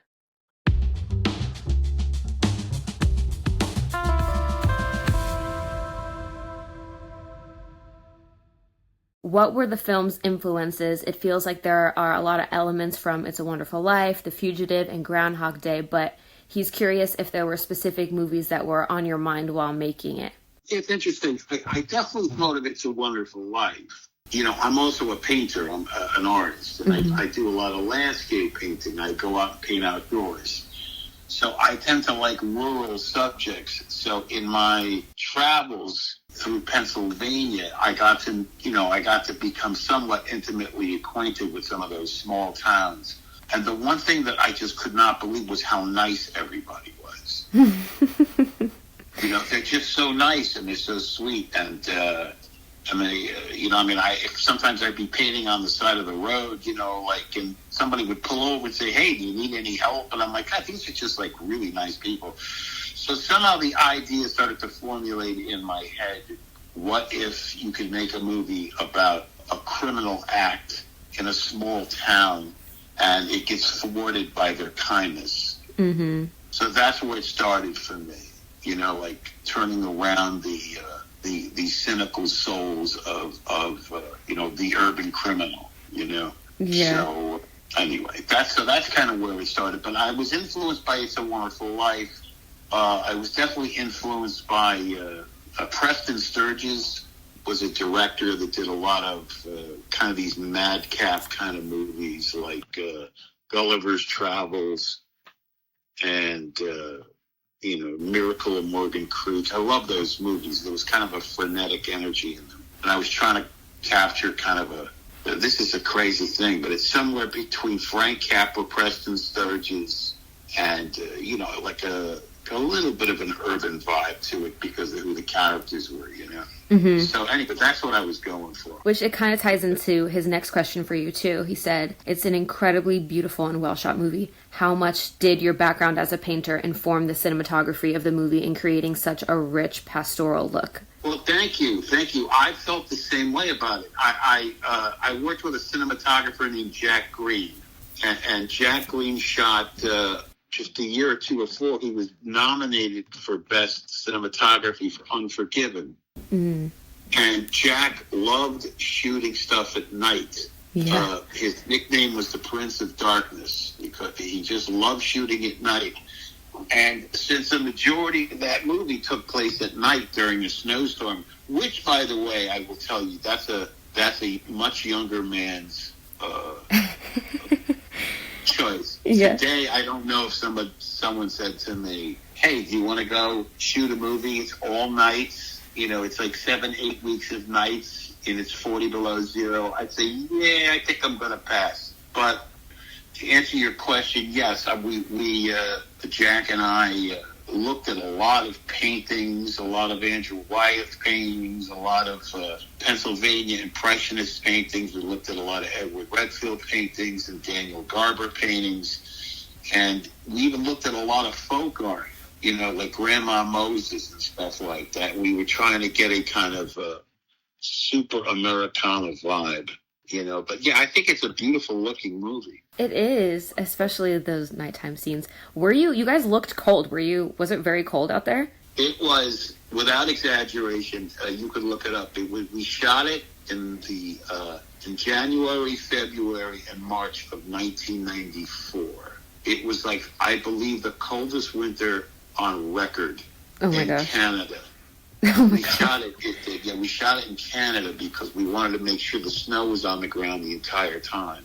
Mm-hmm. And it was so freaking cold. I thought my face was going to fall off sometimes. And the gear kept freezing up. The cameras, because this was not digital. That was shot on film. That was shot Panavision cameras with. We shot it anamorphic too, which has kind of a less of a depth of field. Mm-hmm. But it's beautiful. It's real movie stuff, Yeah, but the equipment kept freezing up. I mean, yeah, people got frostbite. Yeah, like I say, I was in my early 30s, now I'm in my 60s. So, like, I don't, when you're young, you're invincible, and you haven't completely done every stupid thing yet, yeah, that was quite grueling. And, the actors complained quite a bit, but, it is what it is. But it's great. I mean, I'm sure it wasn't great when they were filming it, but it plays into it. Like, it's great. Well, yeah, that's the point of the movie. They're stuck. They're stuck in this place that's both beautiful and kind of grueling to them, And that night on the lake, when the car smashes and falls onto that frozen lake, mm-hmm. that was probably the coldest of all the nights. And I think I shot that like in a couple of takes. I don't want to F-bomb on your podcast, but I was like, get me the F out of here. Just shoot that way, shoot that way. Change lenses, let's go. Yeah, it looked brutal. So the scene... Yeah, because the wind would kick up and you'd be like, oh, God, I think I'm going to die. Yeah, which makes it funnier, too, that, like, the people in this town are so chipper and so lovely, and they live in the cold like that. Yeah. But the scene where Dana Carvey falls into the lake, was that, like, how did you... If it was so cold, did you have, like a stunt person fall into that water, or... Okay. That was shot a couple of different ways. Where he falls into the lake and he's going downstream, he's hanging on to the rock, and mm-hmm. the town is that was okay. Believe it or not, that was all indoors. That was a set. Oh wow! Yeah, and that was designed by Robert Zembicki, the production designer. And so no, everyone was very warm shooting that sequence. Okay. So we shot it in an airport hangar. Oh. And all of that stuff was all the whole shoreline and the rock and everything, that was all faked. And they put these giant metal tubes in the water that blew a lot of air rapidly through them. And it gave the feeling of the water looking like it was flowing. Right. And that section where he's in the water, that was a built set. Him rolling down in the waterfalls and that stuff, that was a stunt double who he had like all kinds of wetsuit stuff and, to stay warm underneath. But I think they only shot one take of that because that was brutal. Wow. Well, it looks great. Oh, thanks. Thank you. The magic of movies. The magic of filmmaking. He says, there seems to be a play on the idealism of small-town life in contrast to city life, a theme common to Christmas movies, as going back to Shakespeare's As You Like It. Is that how you engage with the film? And is that a key part of the Christmas movie genre to you? Yes, it's simple values, stuff mm-hmm. like that, yeah. The movie got criticized at the time. Over time, it's become more of a cult classic, Yeah. And people seem to really love it now. It was sort of attacked by film critics for being overly sentimental, which I had no problem with. I don't have any problems with things that are considered sentimental, and I always find that I have found over the years that people who don't like sentiment, and I don't mean in that cloying kind of way, but I mean, real human sentiment and emotions. I always felt that those are like control issues in people, like they don't want to go there emotionally, so then they'll react to it with cynicism, mm-hmm. and it's a way to just emotionally not go to a place that they're uncomfortable going, you know. But I think, I mean, look, if you have half a brain and half a heart, I mean, the holidays certainly make you reflect, you know. It's the end of the year. It's a time where I think we're supposed to be conscious of being better towards each other, you know, and you think about the good times, and then you think about the loss, the people that aren't there anymore, you know. I mean, it's all, you know, I think it's all it's a natural thing in human beings, you know, and I think the holidays help reflect that. And yeah, that was all part of the movie. Yeah. So what's your favorite Christmas movie? Like, what defines a good Christmas movie to you? You know, I mean, look, the go-to to me is It's a Wonderful Life. Yeah, me too. It's hard to get through it without crying. I have to tell you, every time I watch it, I always go, all right, I'm not going to fall for it again. I'm just going to enjoy the acting and the storytelling and the directing. And by the end of the movie, when they're all in that house and his brother says, here's to George Bailey, the richest man in town, every time I'm like, yeah. Every time it gets me. Me too. Yep. Yeah. That movie is just so good. It is. It's magical. And it saddens me that more movies like that aren't getting made today. It's sort of the art of storytelling to me, and character arcs, and I think a lot of it's gotten lost, and I don't understand why. Yeah.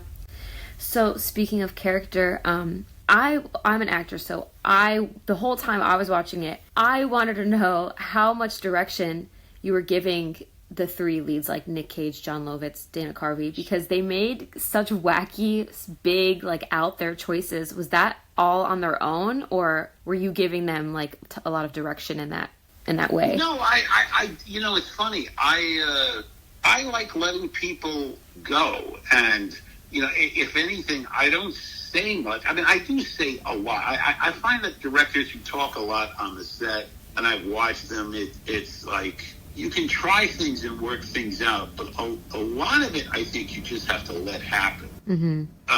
And, you know, they would make some ridiculous choices at times, but you got these three guys, and they're also trying to outmaneuver each other in terms of, you know, who's going to get the bigger laugh, you know.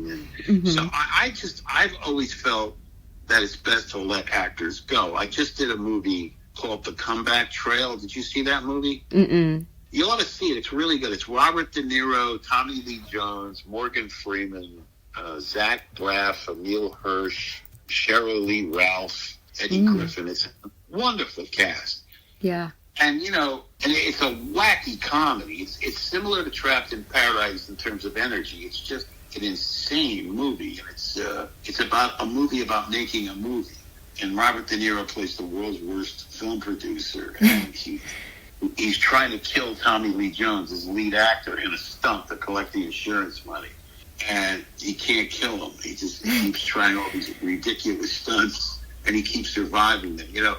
And with those guys, I just cut them loose and watched, you know. And if somebody went too far, I try to rein it in. But I like big performances, especially in comedies. You know, I love stuff that's big and over the top and funny and you know, courageous, and you know, I encourage it. You know, on the set, I encourage it. I just keep saying, "Oh, just try stuff, go for it." You know. That's so great. Yeah, it is courageous to make such big choices and have like freedom like that. It's nice that you encourage it. Yeah, I do like on Comeback Trail, like Robert De Niro kept saying to me, "Am I too big? Am I too big?" And I'd be like, "Not for this movie." You know? It's funny to think of Robert De Niro like second guessing himself. Oh, listen, anybody good does. Yeah. You know, I mean, I think, you know, if you're not a little nervous, you're not doing it right. You know. Do you still get nervous? Oh, all the time. I mean, look, I mean, again, I don't mean to be talking about Comeback Trail so much, but the first day of shooting, you know, I was lying in bed. I think I slept 2 hours, and then I woke up, and I'm like, God, in about 3 hours, I'm going to be directing Robert De Niro, Tommy Lee Jones, and Morgan Freeman in the scene. And I was like, what the F am I doing here? It's like, you know, they're like three legends. And then, you know, you get to the set, and they don't know that I'm a wreck. I try to smile my way through it. I mean, I know what I want the movie to be. I'm very clear. That's the good news. Yeah. But then they look at me and they say, all right, what are we doing? And I went, oh, okay, they want me to direct them. Okay, you stand here, you stand here, you stand, and then you get to the business of making the film. Yeah. Oh my gosh, it's so crazy. It's so exciting. It is crazy and it is exciting, and I have a love-hate relationship with directing, in that if I don't do it for a bit, then I feel like I got to get back out there, and then the second I'm out there, I'm like, why did I put myself through this again? Yeah. Just the tension and it's making a movie. You're being creative in these tiny little spurts with lots of downtime in between setups, and you're trying to keep the energy up, and you have to adhere to a schedule, and that's always on my mind. It's always like tick tock, tick tock, tick tock in my head. But again, I don't know if, when it's all finished, and it worked out, because they don't always work out. And William Friedkin, who was a friend of mine, terrific director, said he worked just as hard on his failures as he did his successes, Yeah. And you just do the best you can, given the circumstances, however the planets line up while you're working. And sometimes they go your way and sometimes they don't. But it's a fact. When they're all finished and you look at them and they work, there's no better feeling. I bet, yeah. It's such a collaborative thing that when you have a finished product that you're happy with, it probably feels so good. Yeah, it does. It also feels terrible when you look at it and you go, uh-oh, what the hell did I do? It's like... Yeah, but it's still an accomplishment. A lot of moving parts. Making a bad movie is an accomplishment. Of course. Yeah. Are you working on anything that you want to talk about, or you're excited about, or you want to share?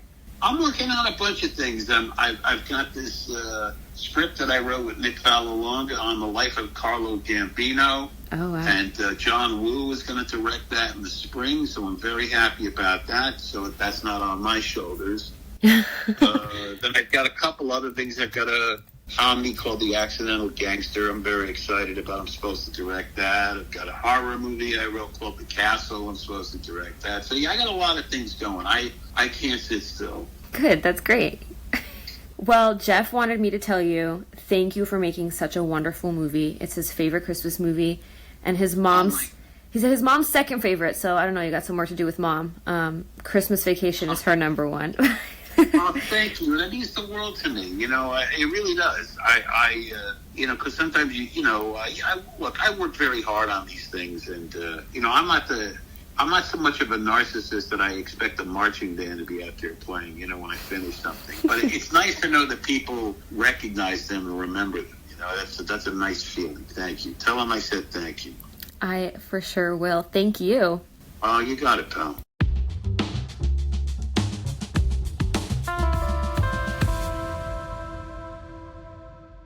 So we are back, and this interview. So first of all, you were saying, you know how I interview, other people interview. You did so good on this interview. It was really tremendous. I was nervous. I was really nervous. It's great. And so, okay, so question one, and I had sent over a couple questions that I should have copied over to my. So I was asking, I wanted to know, what are the film's influences? It feels like there's elements of It's a Wonderful Life, The Fugitive, and Groundhog Day, but curious if there are specific movies. And so, I thought it was fascinating that he said he definitely thought of It's a Wonderful Life. I was happy. And then he said, like, it was interesting hearing his background about talking about the rural, like when he went into like the rural subjects, I think he said, of like how nice everyone was and like the cynical souls of the urban criminal, which was yeah. And then he said Preston Sturges, who I in Sullivan's Travels, and I think Miracle at Morgan Creek or in Morgan Creek, which I haven't seen, and then Frank Capra, The Frenetic Energy. That was just so cool. I could definitely see the Preston Sturges element, and he's some guy I've started watching recently, and another one of these classic. I haven't seen anything by them. I'm like, I have to add him to my watch list too. Yeah. Sullivan's Travels is like, as an actress, you'll love it, because it's a movie about the movie industry, and it's the in Oh Brother Where Art Thou, is the Coen Brothers movie classic, right? It's the Oh Brother Where Art Thou is it's like a sort of a bit of an homage to Sullivan's Travels, because in the movie Sullivan's Travels, what's his face? The guy who sounds like Jack Nicholson but isn't Jack Nicholson, Joel McCrea. He is like a director who's like known for making like kind of lighthearted comedies, who wants to make a socially relevant drama, and he sets out to live as a tramp to gain life experience for his forthcoming film. And the movie that he wants to adapt is a book called Oh Brother Where Art Thou. So the Coens are like, yeah. Oh, that sounds great. Yeah, it's tremendous. It's so good, and it's like very much. It'd be a good movie to watch around Christmas time. I don't know if there's any Christmas themes in it, but it has like a lot of it's really about like the power of movies, like just of like bringing people together, and like there's a lot of like hidden social messages that he puts in there of like that are just sort of fascinating, like this sort of cinema as a medium and how it like is inherently socializing and community building, which I love. So, all right, they're in my watch list. I have a lot of homework. You give me so much homework. no, just I love Preston Stewart. I need to watch more of his stuff. He's yeah. But that was cool. And yeah, he said the painter and the artist and the landscapes.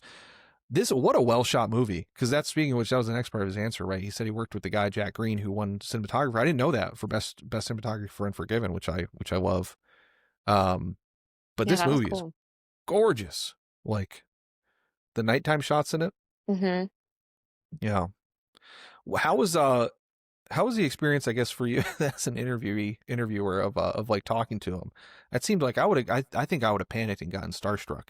As like a. Well, I've met him a couple times because he comes into my work. So, and I know like our mutual friend, like his friend who is one of my regulars at my job, is kind of like, they're like big tough guys, but like teddy bears. Mm-hmm. So I wasn't like nervous to talk to him. I was nervous because I was like, I don't know, I'm not an interviewer. How do I like keep things going? You know what I mean? Like, how do I keep things moving along and ask these questions like thoughtfully and like not be awkward? But he was really sweet. He's a fun silly guy.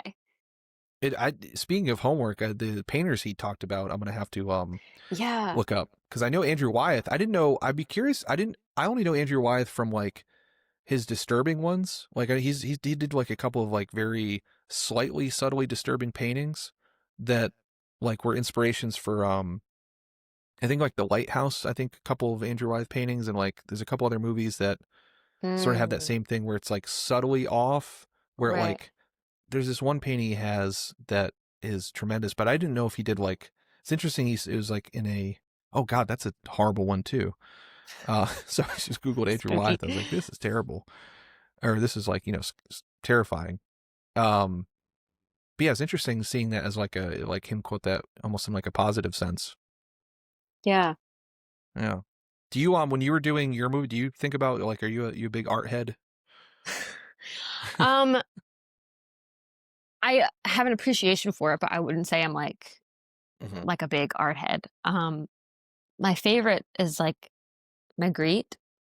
I like his stuff a lot. I saw like in San Francisco once they were doing like an exhibit with a bunch of his stuff, and like that was like, oh my God, like changed my brain chemistry. But no, when I was doing mine, I go much more off of like vibes. Like I love but that's something that I should have, like looking back, I'm like, I should have thought a lot more about it. For the film that I did specifically, I wanted it to be much more like like studio, like kind of like Friends or like Mr. Rogers, like more harsh lighting. But I don't know, I do love high key. Yeah, and I like watching stuff and seeing like,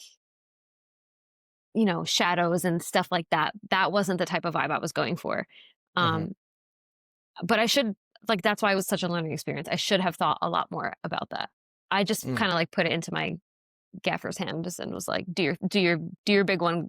But yeah. I don't even know. Well, I think there's a lot of great, I mean, this movie is a great example of like how to do that sort of 90s high key style. I think of like the very, because there's like there's a glow that they have. Like they don't do as, I feel like there's not as much like, I think some of it because of like CGI and some stuff, but there's not as much like the backlighting and the top of the head lighting of like that gets the really glow out, which yeah. Have you seen The I don't Love know. Witch? No. Was it good? Yeah, it's beautiful. It's like a really beautiful movie. And that was like my big comp for my short. Because it felt Okay. very like, top like hair light, very like glowy in that way. But I'm sorry, continue. No, that's exciting. I've never heard of this. Feels like I should. It didn't quite come out like Written, that because I edited, didn't have a directed, lighting produced, budget, and but scored. what did you say?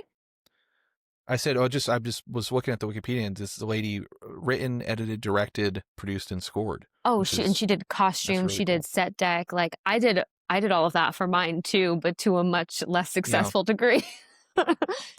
Yeah. I was same. I was trying to figure out how to like credit myself on the short, and I just ended up, because it's my favorite director is Takeshi Kitano, and he just does written, edited, and directed. So that's what I put. And for mine, but like, yeah, it's like I also did the lighting and shot it and did the sound editing and the editing and everything. I had the else. same Like, issue. I'm like, what am I just gonna put my name through that for every little thing? I'm like, that feels like so narcissistic. So I think I just put like a film by Bianca. So I was like, I don't know how else to credit myself for this. That's cool. It's fun learning all that stuff though. So fun, right? It was such a learning experience. Yeah. So that was, I love that that fun answer. I mean, so much of what he said, I mean, the anamorphic, definitely love an anamorphic. That also sort of, I think like just a lot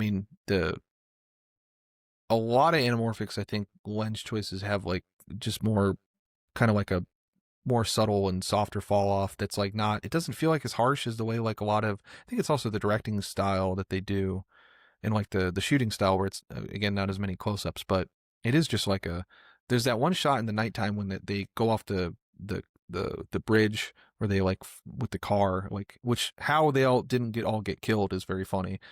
But like they see the guy up above saying, "Do you guys need help?" And he's like, him and the snow are lit by the car lights. Mm-hmm. It's just like, that's just such a tremendous shot. Yeah.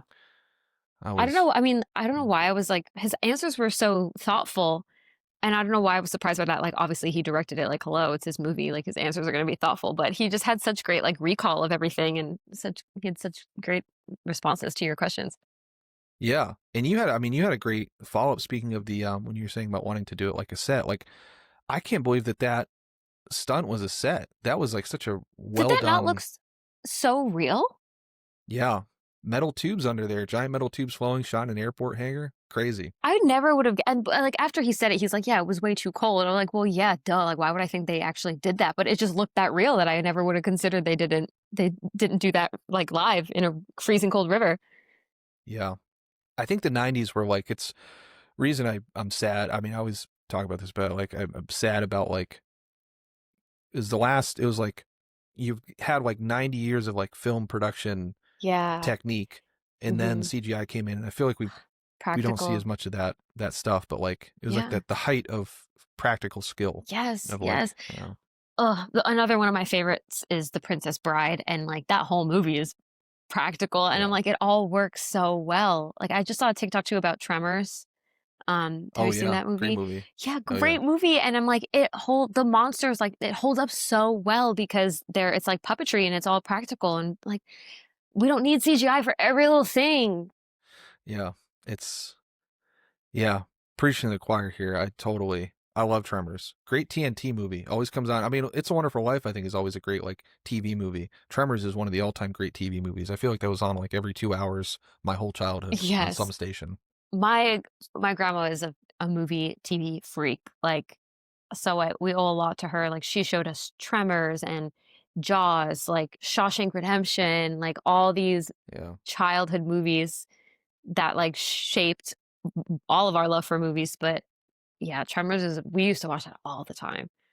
Well, funnily enough, I think I might do an episode on this because I might do a couple Christmas ones. But the movie I think I've seen more times than anything else is a Christmas movie. Not even that they played it on Christmas, but Die Hard 2. Not Die Hard 1, but Die Hard 2 was on just every single day growing up for whatever reason it felt like. And just, I swear I've seen it about a trillion times. Yeah. And yeah, love Wait. it. Great Christmas movie. I know we were talking about the interview, but quickly to interview you, one of your Sure. questions is like, what's like your comfort movie that you've seen like the most out of anything? What is that for you?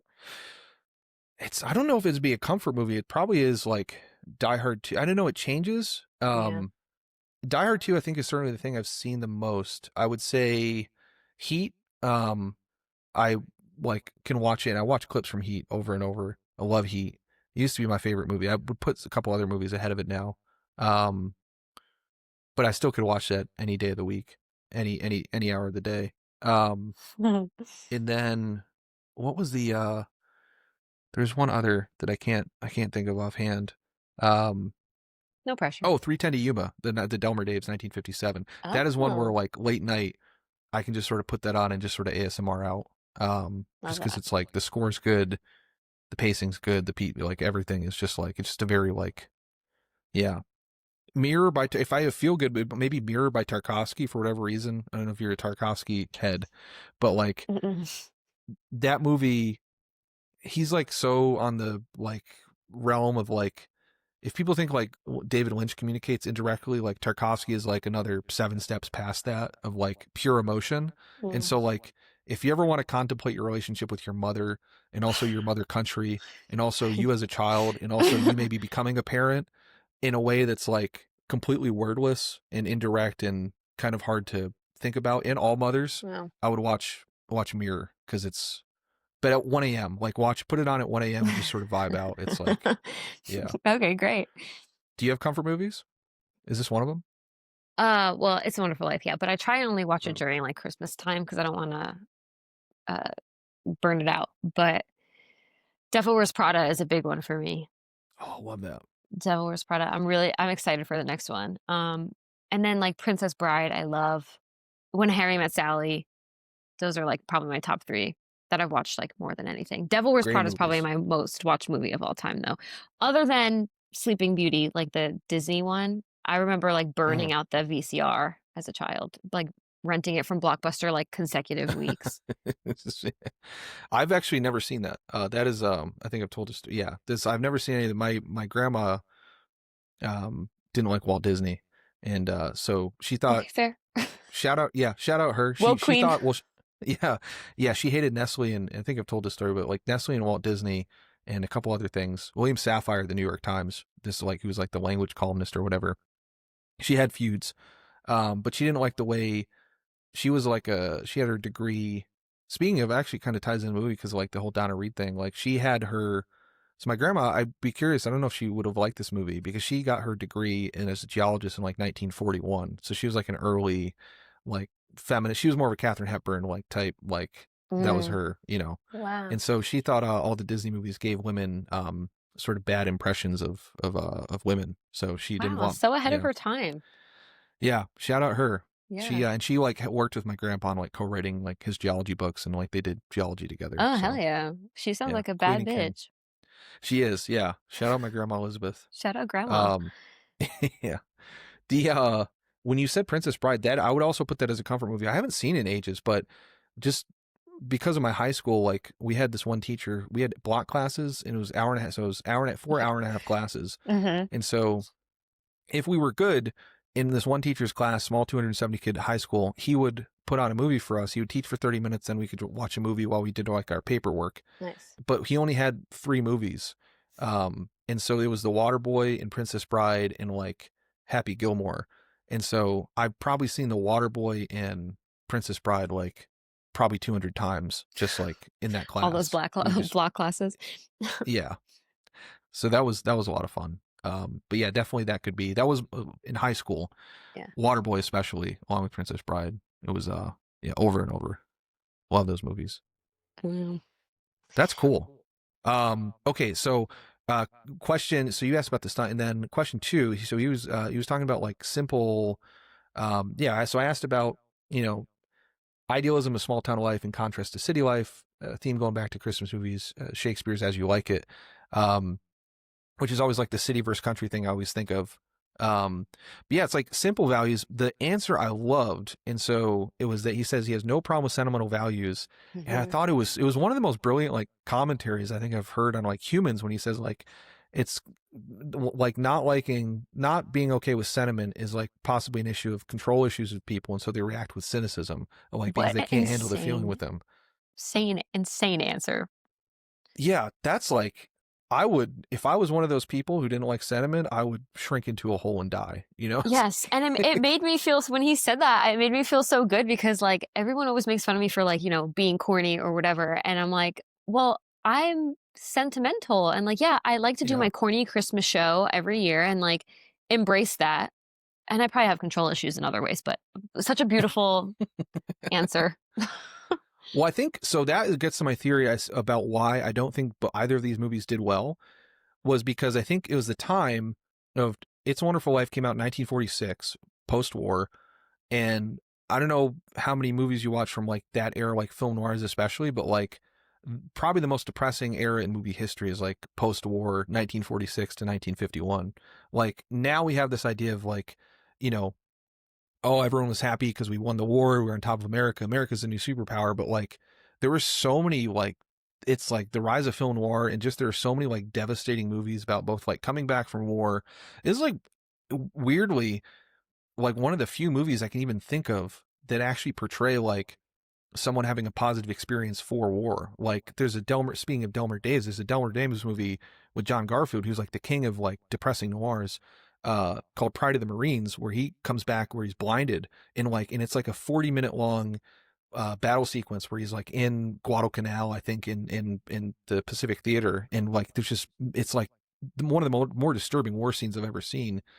But like I want to say that the reason this movie didn't do well is because like just the air of cynicism in America in 1946 coming out of the war, I think was pretty, and like this movie is so sentimental and so like upfront. But I'm also kind of curious, in the 90s, I think Trapped in Paradise was 96, I want to say. And like I wonder if that was also the case because like that was post Pulp Fiction, and it was like post like you know, it was like I wonder how soon or after this was like 94, like yeah, so this would have been like that same year, just as sort of like the sort of ironic like Nirvana like postmodern like irony filled 90s, where like even in the action movies a lot of this stuff they weren't quite, a lot of them like as pure sentiment as like this is, which is pretty drippy with it in a way that I think is brilliant. But yeah, I don't know, when he said that it made sense that like in his whole vibe it was like, oh, I could see people in the 90s, like in that era of the 90s, yeah, I don't know, just like having issues with it. Yeah, that makes sense. totally. Yeah. I mean, even now too, I don't know, like there's so much like cringe culture and like everyone's embarrassed by everything now. And yeah, I wonder how a movie like either of them would perform now. Yeah. We don't get a lot of that is, yeah, we don't get a lot of like over the top sentiment in like, even in like, I mean, especially in like Marvel movies and stuff, it's always like a wink at the camera, and like there's very few like, this is just sort of like pure emotion and pure like, yeah.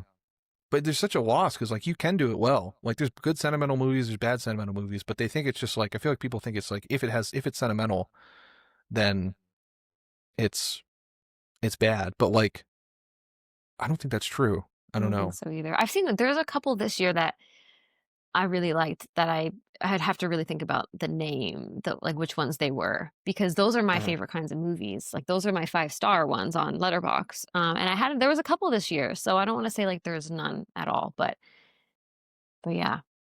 I did want to ask you, when you said your production, are you looking to do Christmas movies? Because I saw Christmasland Productions. Like, is that like your thing? You said you do a yearly Christmas show? I do. Well, it's Christmasland Productions. My birthday is the 23rd, and I just like love Christmas, but the idea of the name is like, it's kind of this like magical time, and like that could be, you know, extended to any time of year, you know, like the magic of movies and Christmas and like just childlike play in general. I do a show every year. Sometimes it's a live show like this year. Last year I did a short film, but just because it's like in LA, the industry kind of dies down. I just like to stay busy and like make stuff with friends. Down the road, yeah, of course I would love to like make more Christmas films, but I'm also not like pigeonholing myself into just Christmas themed content. You know what I mean? Yeah. No, that's yeah, that's one thing I think watching these movies, um and I think about this with Douglas Sirk a lot, is like who did like Written on the Wind and All That Heaven Allows, and I don't know if you've seen any Douglas Sirk, but Mm-mm. you would More stop the homework. pod. No, More but homework for me. legitimately, I would like you must, you simply, like, the next thing you watch should be like a Douglas Sirk Let me add it to a the watch Douglas Sirk list. movie. I'll have a list that I'll send over, but Please do, yeah. yeah, I'm typing them. His specific, like, he makes, yeah, but the point of it is, like, it's exciting actually to hear that you're in film and like that is your take on it. And like, because the thing that I love about Capra, and even you could throw Sturges and especially Cirque, is that like we don't have an expression like me and my buddy laugh at Cirque because it's like in the same way of like Thomas Mitchell is like, it's so funny seeing like this is the Michael Jordan of drunk actors, and like that's just a funny thing to be. Like Cirque is like the Michael Jordan of Hallmark movies. He's like, it's such a funny build to be like, he is one of the landmark genius filmmakers ever, up there with anybody in terms of like craft and beauty. His movies are like utterly gorgeous to look at, but he's basically Wow. making Hallmark movies. Now he's sneaking in like these deep social themes, but like the Yeah. stuff that you would see on like Christmas in Virginia and like the same time, it's like he's making like soap operas that are just like as good as like The Godfather or Pulp Fiction in their own way. Mm. It's just like, Oh my gosh. so like that is something that we've lost of like I feel bad for people like us, I guess, but also like I feel bad for like sort of maybe a gendered comment, but like sort of the average woman in America, like who might like, traditionally has been sort of like produced a lot, like has been fed a lot of like sentimental stuff via like Hallmark or Lifetime movies, or like, it's like reality TV show, like melodrama. Yeah. It doesn't seem like there are like as tremendous of artists going into those fields because they're so disrespected, when like even they were disrespecting in their day, like Cirque, everyone just called Cirque, like this movie, they just said he just makes women's movies. But now like everyone like loves him, but in his time it's like, oh, they're women's pictures, who cares about them? But there are these brilliant things. I would love it if we were able to get like at least some directors who like are comfortable with their sentimentality, and Yeah. so rooting for you. Just thank you. Thinking of one of them, did you see The Holdovers? No, is That's that Pain?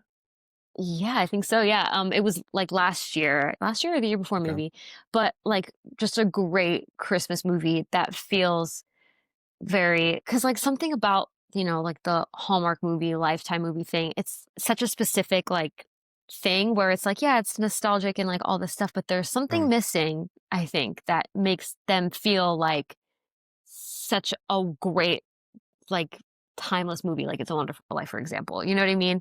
Yeah.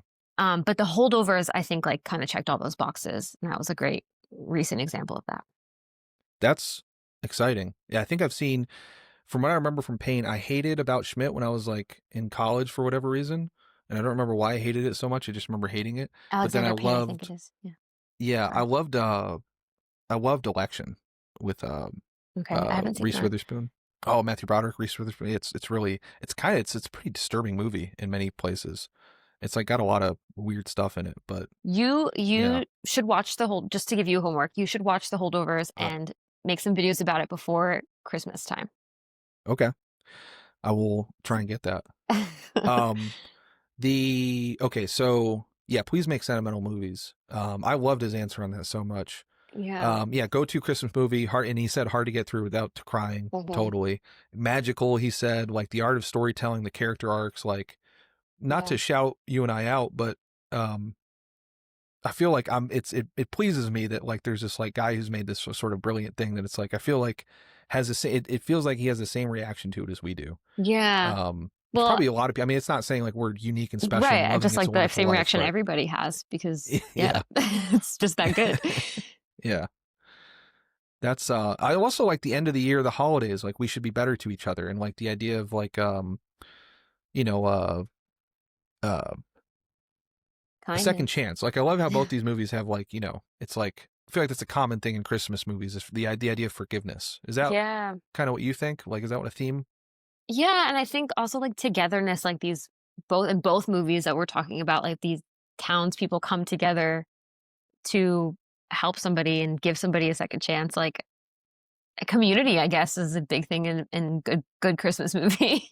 Yeah, and they end up in the living room where it's like the in community both is of coming them. into the house, where it's like the house is not just the home, but like, and also Christmas Vacation like ends with, I think probably a lot of these movies are directly inspired by It's a Wonderful Life. Yeah. But like the idea of it ending in sort of the domestic living room, but it's the community in there, I think is really powerful. Which now I'm thinking about it, like my other favorite Christmas movies, like The Family Stone, that ends they have in the living room too, and like even The Holiday, you know, they show all of them at the end dancing in the living room.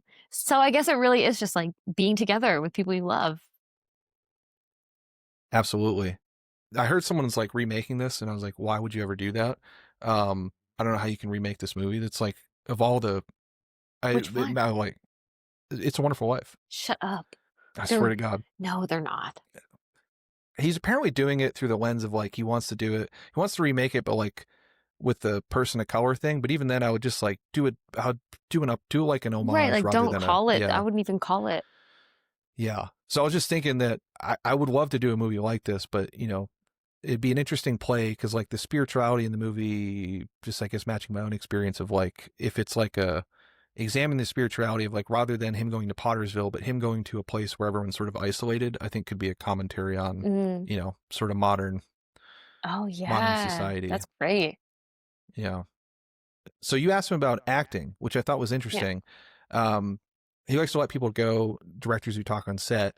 And he's like, you know, I thought it was interesting. He says they're trying to outmaneuver each other for the laugh. That was also one thing, like, you know, I really love, not to get into my short, but like part of the reason I wanted to, I think we were talking off, I don't know, on camera, or off pod, but like about my short, part of the reason I'll never use AI again is even to criticize it, which, just for clarity, if you're listening to this episode before I made the video about it, it's not, it was like there's a complex story there, but it was like a attempt to criticize, blah, blah, blah.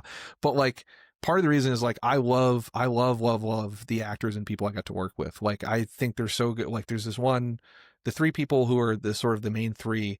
I just love them, and they did so well. And like, I loved his approach to that, where he's like, you know, best to let the actors go and to sort of like support them. It seemed like that was such a good, I'm so fascinated to see, or excited to see, his other movies, because like, it seemed like he really loved, like had a sense of like appreciating people. And I always like, I can't remember which person said it, but like when I directed my thing, is like, if you love the person, then you're going to like, you know, you got to see the value in them, right? Yeah. Like as an actor. So be curious, like as a filmmaker yourself, like, as you do your stuff, is that something sort of you think like, how can I show that this person's like best qualities and like the reason I love them to the audience, or do you empathize with that? Yeah. I think it just goes back to like casting somebody that you really love and like trust, because you like he was saying, he doesn't like to just talk. Like, you can talk all day long, but like if they can't do it, or if it's not in them, or if they're not going to understand like what you're saying or the character or the story, you're not going to get what you want. So I think it just comes down to like in my short, I cast people who I just like really, really, really admire. And like even in my live show this year, I'm lucky enough to have friends and work with people in like my acting classes and like theater company and stuff that I'm just like blown away by on a weekly basis, and or daily if we're rehearsing and stuff, because I know that I don't, like, we've had rehearsals and I'm just like, how do you feel? Great. Like, maybe I'll say like, oh, like maybe do this here a little different, but I want to be able to just like feel confident enough in the choice of like actor or performer that like, you're just going to do your thing, because that's why I have you here, because you're just that good, and like, just go soar and do your thing. Yeah. So it was a big load off. I didn't have to direct really any of my actors, which are like, I say directed. I don't even want to even necessarily say directed, because like, I was doing the lighting and the cinematography and the sound and everything else. So like I was focused on that, and I was like, you guys go off and rehearse, and then Mhm. I'll like, Yeah. basically I was just also trying to be efficient and like shoot everything like a couple times, but The I thing didn't do a that lot of, I found most helpful, like, from being an actor, like, on, like, small sets is, um, I love when, like, a director is specific with, like, blocking. Like, obviously, like, I'll be like, Mm, "I'm thinking this, like, how does this look?" or whatever, but if they can tell me more, like, blocking stuff and obviously, like, any other direction that they have, but for the most part, like, we've already auditioned, we've already done a callback, we've already rehearsed. So, like, for the most part, we pretty much know how this is gonna go.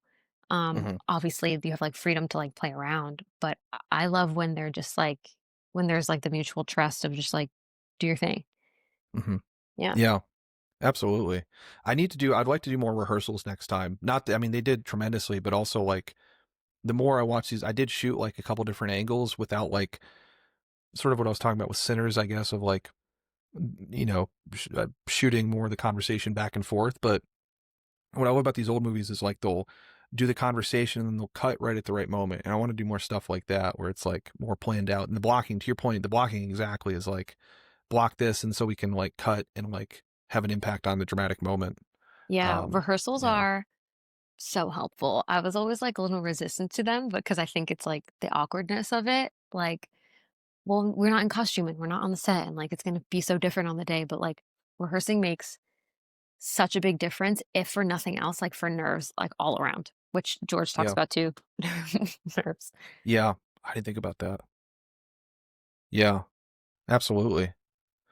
Yeah, so he was saying, it's funny that even also too, I mean, you had a great point about like De Niro is like maybe the best actor ever. Oh, He's just like needing support of like, oh, did I do that right? Like, yes. Isn't that so great to yeah, hear?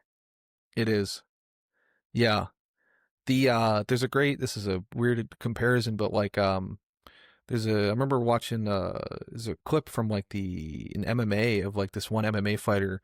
He's like talking to this younger fighter, and the younger fighter's like asking him like, how do you like get over the fear? Like, how do you remove the fear? And he's like, you'll never get over it. He's like, you just got to learn to live with it. He's like, every time I step into the cage, I'm like, am I going to get embarrassed? Am I going to get killed? Am I going to get this? It's like, the key is like, you gotta learn to just make a friend with it, basically. And yeah, so to hear De Niro Absolutely. being like still needing it is like, yeah, crazy. Totally.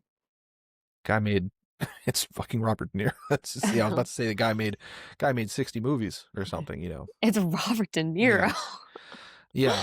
I mean, he has sort of arguably the best performances. I mean, he has like landmark performances in Mhm. every decade since he started acting. Yeah. I mean, his performance in Mean Streets might be his best. His performance in Raging Bull might be his best. His performance in Goodfellas might be his best. His performance in Heat is incredible. His performance, like in The Irishman, might be my favorite performance. Is like playing when he plays an old guy so well. Mhm. Yeah. Yeah,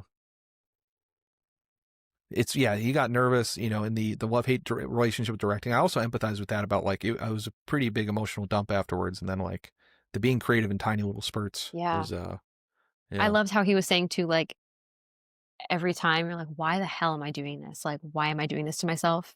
And then you feel so good after and during and then it's over and you're like, "God, thank God that's over." And you're like, "Should I do it again?" yeah. Yeah. That's how I felt the other day about hitting. I mean, it was a kind of a different thing, but like hitting 50. I had set a goal like a month ago to try and hit 50K followers. I was at like 40K, 44K before the end of the year. I was like, I'm gonna really crank on the videos like every day. And when I Yeah. finally hit 50K, it was like probably. I was like, I felt. Normally, I'm like pretty tense and anxious, but like, I have to do this. I got to do this. I should be making this. I should be making this. But I was like, for at least one night, I was like, okay, Peace. like Congrats. I at And now least the did. next morning you're like 60K. Yeah, yeah. Next morning is, what if I do a whole month-long series on It's a Wonderful Life, right? Like, yeah. And what if I do 6 Christmas episodes? Yeah, do it. That's really cool. Okay, so last thing is, great job interview. That's tremendous. Yeah, I might. I'll probably we should, if he's interested. Yeah, we could plan a whole. I mean, if you want to do like be a George Gallo correspondent, I'd love to. We could do a like a like a co-pod with him. That'd be great if you're interested in that. Sure. It'd be a lot of fun. Um, and okay, so Rex, yeah, so in a lonely place, I'll send these to you. And then for Gloria Graham, you said Magritte. So The Wall, this is like the most least known, this is like 200 watches on Letterboxd. It was this small Belgian movie. Belgium made like they made like this series of movies for like their independent, like anniversary of their country or independence or something in like the 90s. And one of them was like this really surreal movie about a wall going up between the German and French speaking parts of Belgium, but they reference Magritte a lot in it, and it's like, this is the land of magical realism, Magritte. So if you're a Magritte gal, is it Magritte? I don't know how to say it. Magritte. I don't know. Yeah. Listen. Then Cirque, Magnificent Obsession, All That Heaven Allows, Election, For the Pain, other Christmas movies, Lethal Weapon, Die Hard 2 for sure. If you haven't seen I haven't seen either of those. They're so good, like male bonding movie. Lethal Weapon 2 is like my favorite like male friendship movie. It's so good. And then for you, it's the one I've wrote down: The Holdovers, The Love Witch, The Family Stone, and The Holiday. You haven't seen The Holiday? No, I don't think I know that. What is that? Okay, add Love. Have you seen Love Actually? Yes. Okay. Yeah, and I do like it. I know that movie gets a lot of hate. I remember liking it. Yeah, it does, but it's like fun. It's fun. Yeah. I'm trying to think of anything else for you. Nancy Meyers. Yeah. I don't think I know her. Nancy Meyers does lots of great stuff. But you will she did the Intern with De Niro and Anne Hathaway. Okay. I'm pretty sure that was Nancy Meyers. The Parent Trap. That's a good movie. Yes, The Parent Trap. Okay. What Women Want. Beautifully That's a good shot movie. The Parent Trap. Something's Got to Give. I've heard that's good. She's great. And okay, another one that's kind of reminds me of like Nora Ephron, like those kinds of movies, like great, like set design and like, hominess, like love all of those. If I have any other recommendations for you, I'll send them, but I don't know how I could possibly give you, of all people, movie recommendations. Your knowledge is so vast. I have a lot of blind spots, like all the Disney stuff and everything. So feel free. Like I'm trying to like. I would love to see you do that, like a little Disney series. Ooh, go back to your childhood. But it's so funny that I haven't seen them. Given like that I have like, That's what I'm saying. Like it would be like first time reaction as like a grown adult. That's great. But it's a good bit that I have. Like I want to keep being. Oh, you want to keep the bit? Yeah, okay, keep the bit going. I've seen the Aristocats. Finally watched it a couple years ago, and The Lion King when I was a kid. I think I saw that at school, but that's really it. And I've seen a lot of Pixar, which but I guess eventually that counts. Yeah, maybe I'll I might do a Disney one. I'll have you on as one of the guests because I'm thinking about like doing like a Disney. I have thought about doing a Disney miniseries where I have like a series of different guests. So if you have like a favorite, like the classics or the new ones, I'd Sleeping Beauty. Watch it. Call Sleeping me. Beauty. Okay. Let me know. Sleeping Beauty. Okay, for the Disney series, it'd be fun watching because like also I'm kind of scared. I mean, I also got like by Woody Allen. I don't. Like I'd never seen a Woody Allen movie. It's just another blind spot. I finally watched one a couple years ago, and like I'll probably won't watch another Woody Allen movie because like I thought he was advocating in that movie for something really. I don't want to like ruin it on a real downer note, but like something related to his personal life, which obviously I just feel like it'd be weird for like him, and then also like if I got really into Bill Cosby now, it'd be like strange. Totally. If you grew up with it. Obviously what like there's like different feelings people have, but if I like now I'm like I'm gonna be a Cosby Show person, it's like questionable. Yeah. Okay. Well, yeah. Feel free to send them along because I do have a lot of blind spots. Someone actually yesterday said that White Christmas was their favorite Christmas movie. Oh my God! How am I forgetting that? Yes, that's a great one. I was gonna pick that or It's a Wonderful Life. I don't think I've seen that since I was I know nothing about that movie. I probably haven't seen it since I was 6. So great, so great. Watch that one first. Okay. That should be like top of the list. White Christmas. Yeah, because you're into like the costumes and everything. There's such great costumes in that, and of course like dance numbers, songs. It's so fun. Yeah, I'll say okay. So that's good. Oh, and the last one because this movie reminds me of like I think some of the reason people didn't like it is because it was a little bit crass. Like probably the audience of people who might have liked Trapped in Paradise. It was a little bit crass for them at the time, but now like more people curse and like other stuff. Bad Santa is another one that got like kind of mixed reviews, but I really love it. I don't know if you ever seen that one. I haven't seen that, no. It's Billy Bob Thornton and I can't remember the other fellow's name, but he's like it's a really, it is very much a Christmas movie, and it's partially written by the Coen brothers. They like did like Oh, script cool. work on it, and so it's like really well written, and it's very sentimental. John Ritter's in it, Bernie Mac. It's so funny. Terry Zwigoff who directed it, but yeah, that would be the Yeah, it's a I think list. yeah. It's really funny. He's like an Oh, I love alcoholic, Lauren like Graham. yeah. He's like an alcoholic. Oh yeah, she's great in it. I forgot about her. She's great in it. He's like an alcoholic, like deadbeat Santa that like him and his like elf buddy go around to like different like malls and like take advantage of like, you know, the Christmas, and he's like showing Oh, up to God. like, yeah. But then they meet this kid named Thurman Merman, who's like this old fat kid, and he's like, it sort of, yeah, he's like instills the spirit of Christmas in him. It's actually a very sentimental, sweet movie underneath like all the like, it's very R-rated. Oh my I'll gosh. say. Okay, great. I Yeah. can't wait. Cool. All right. Well, Bianca, thank you so much.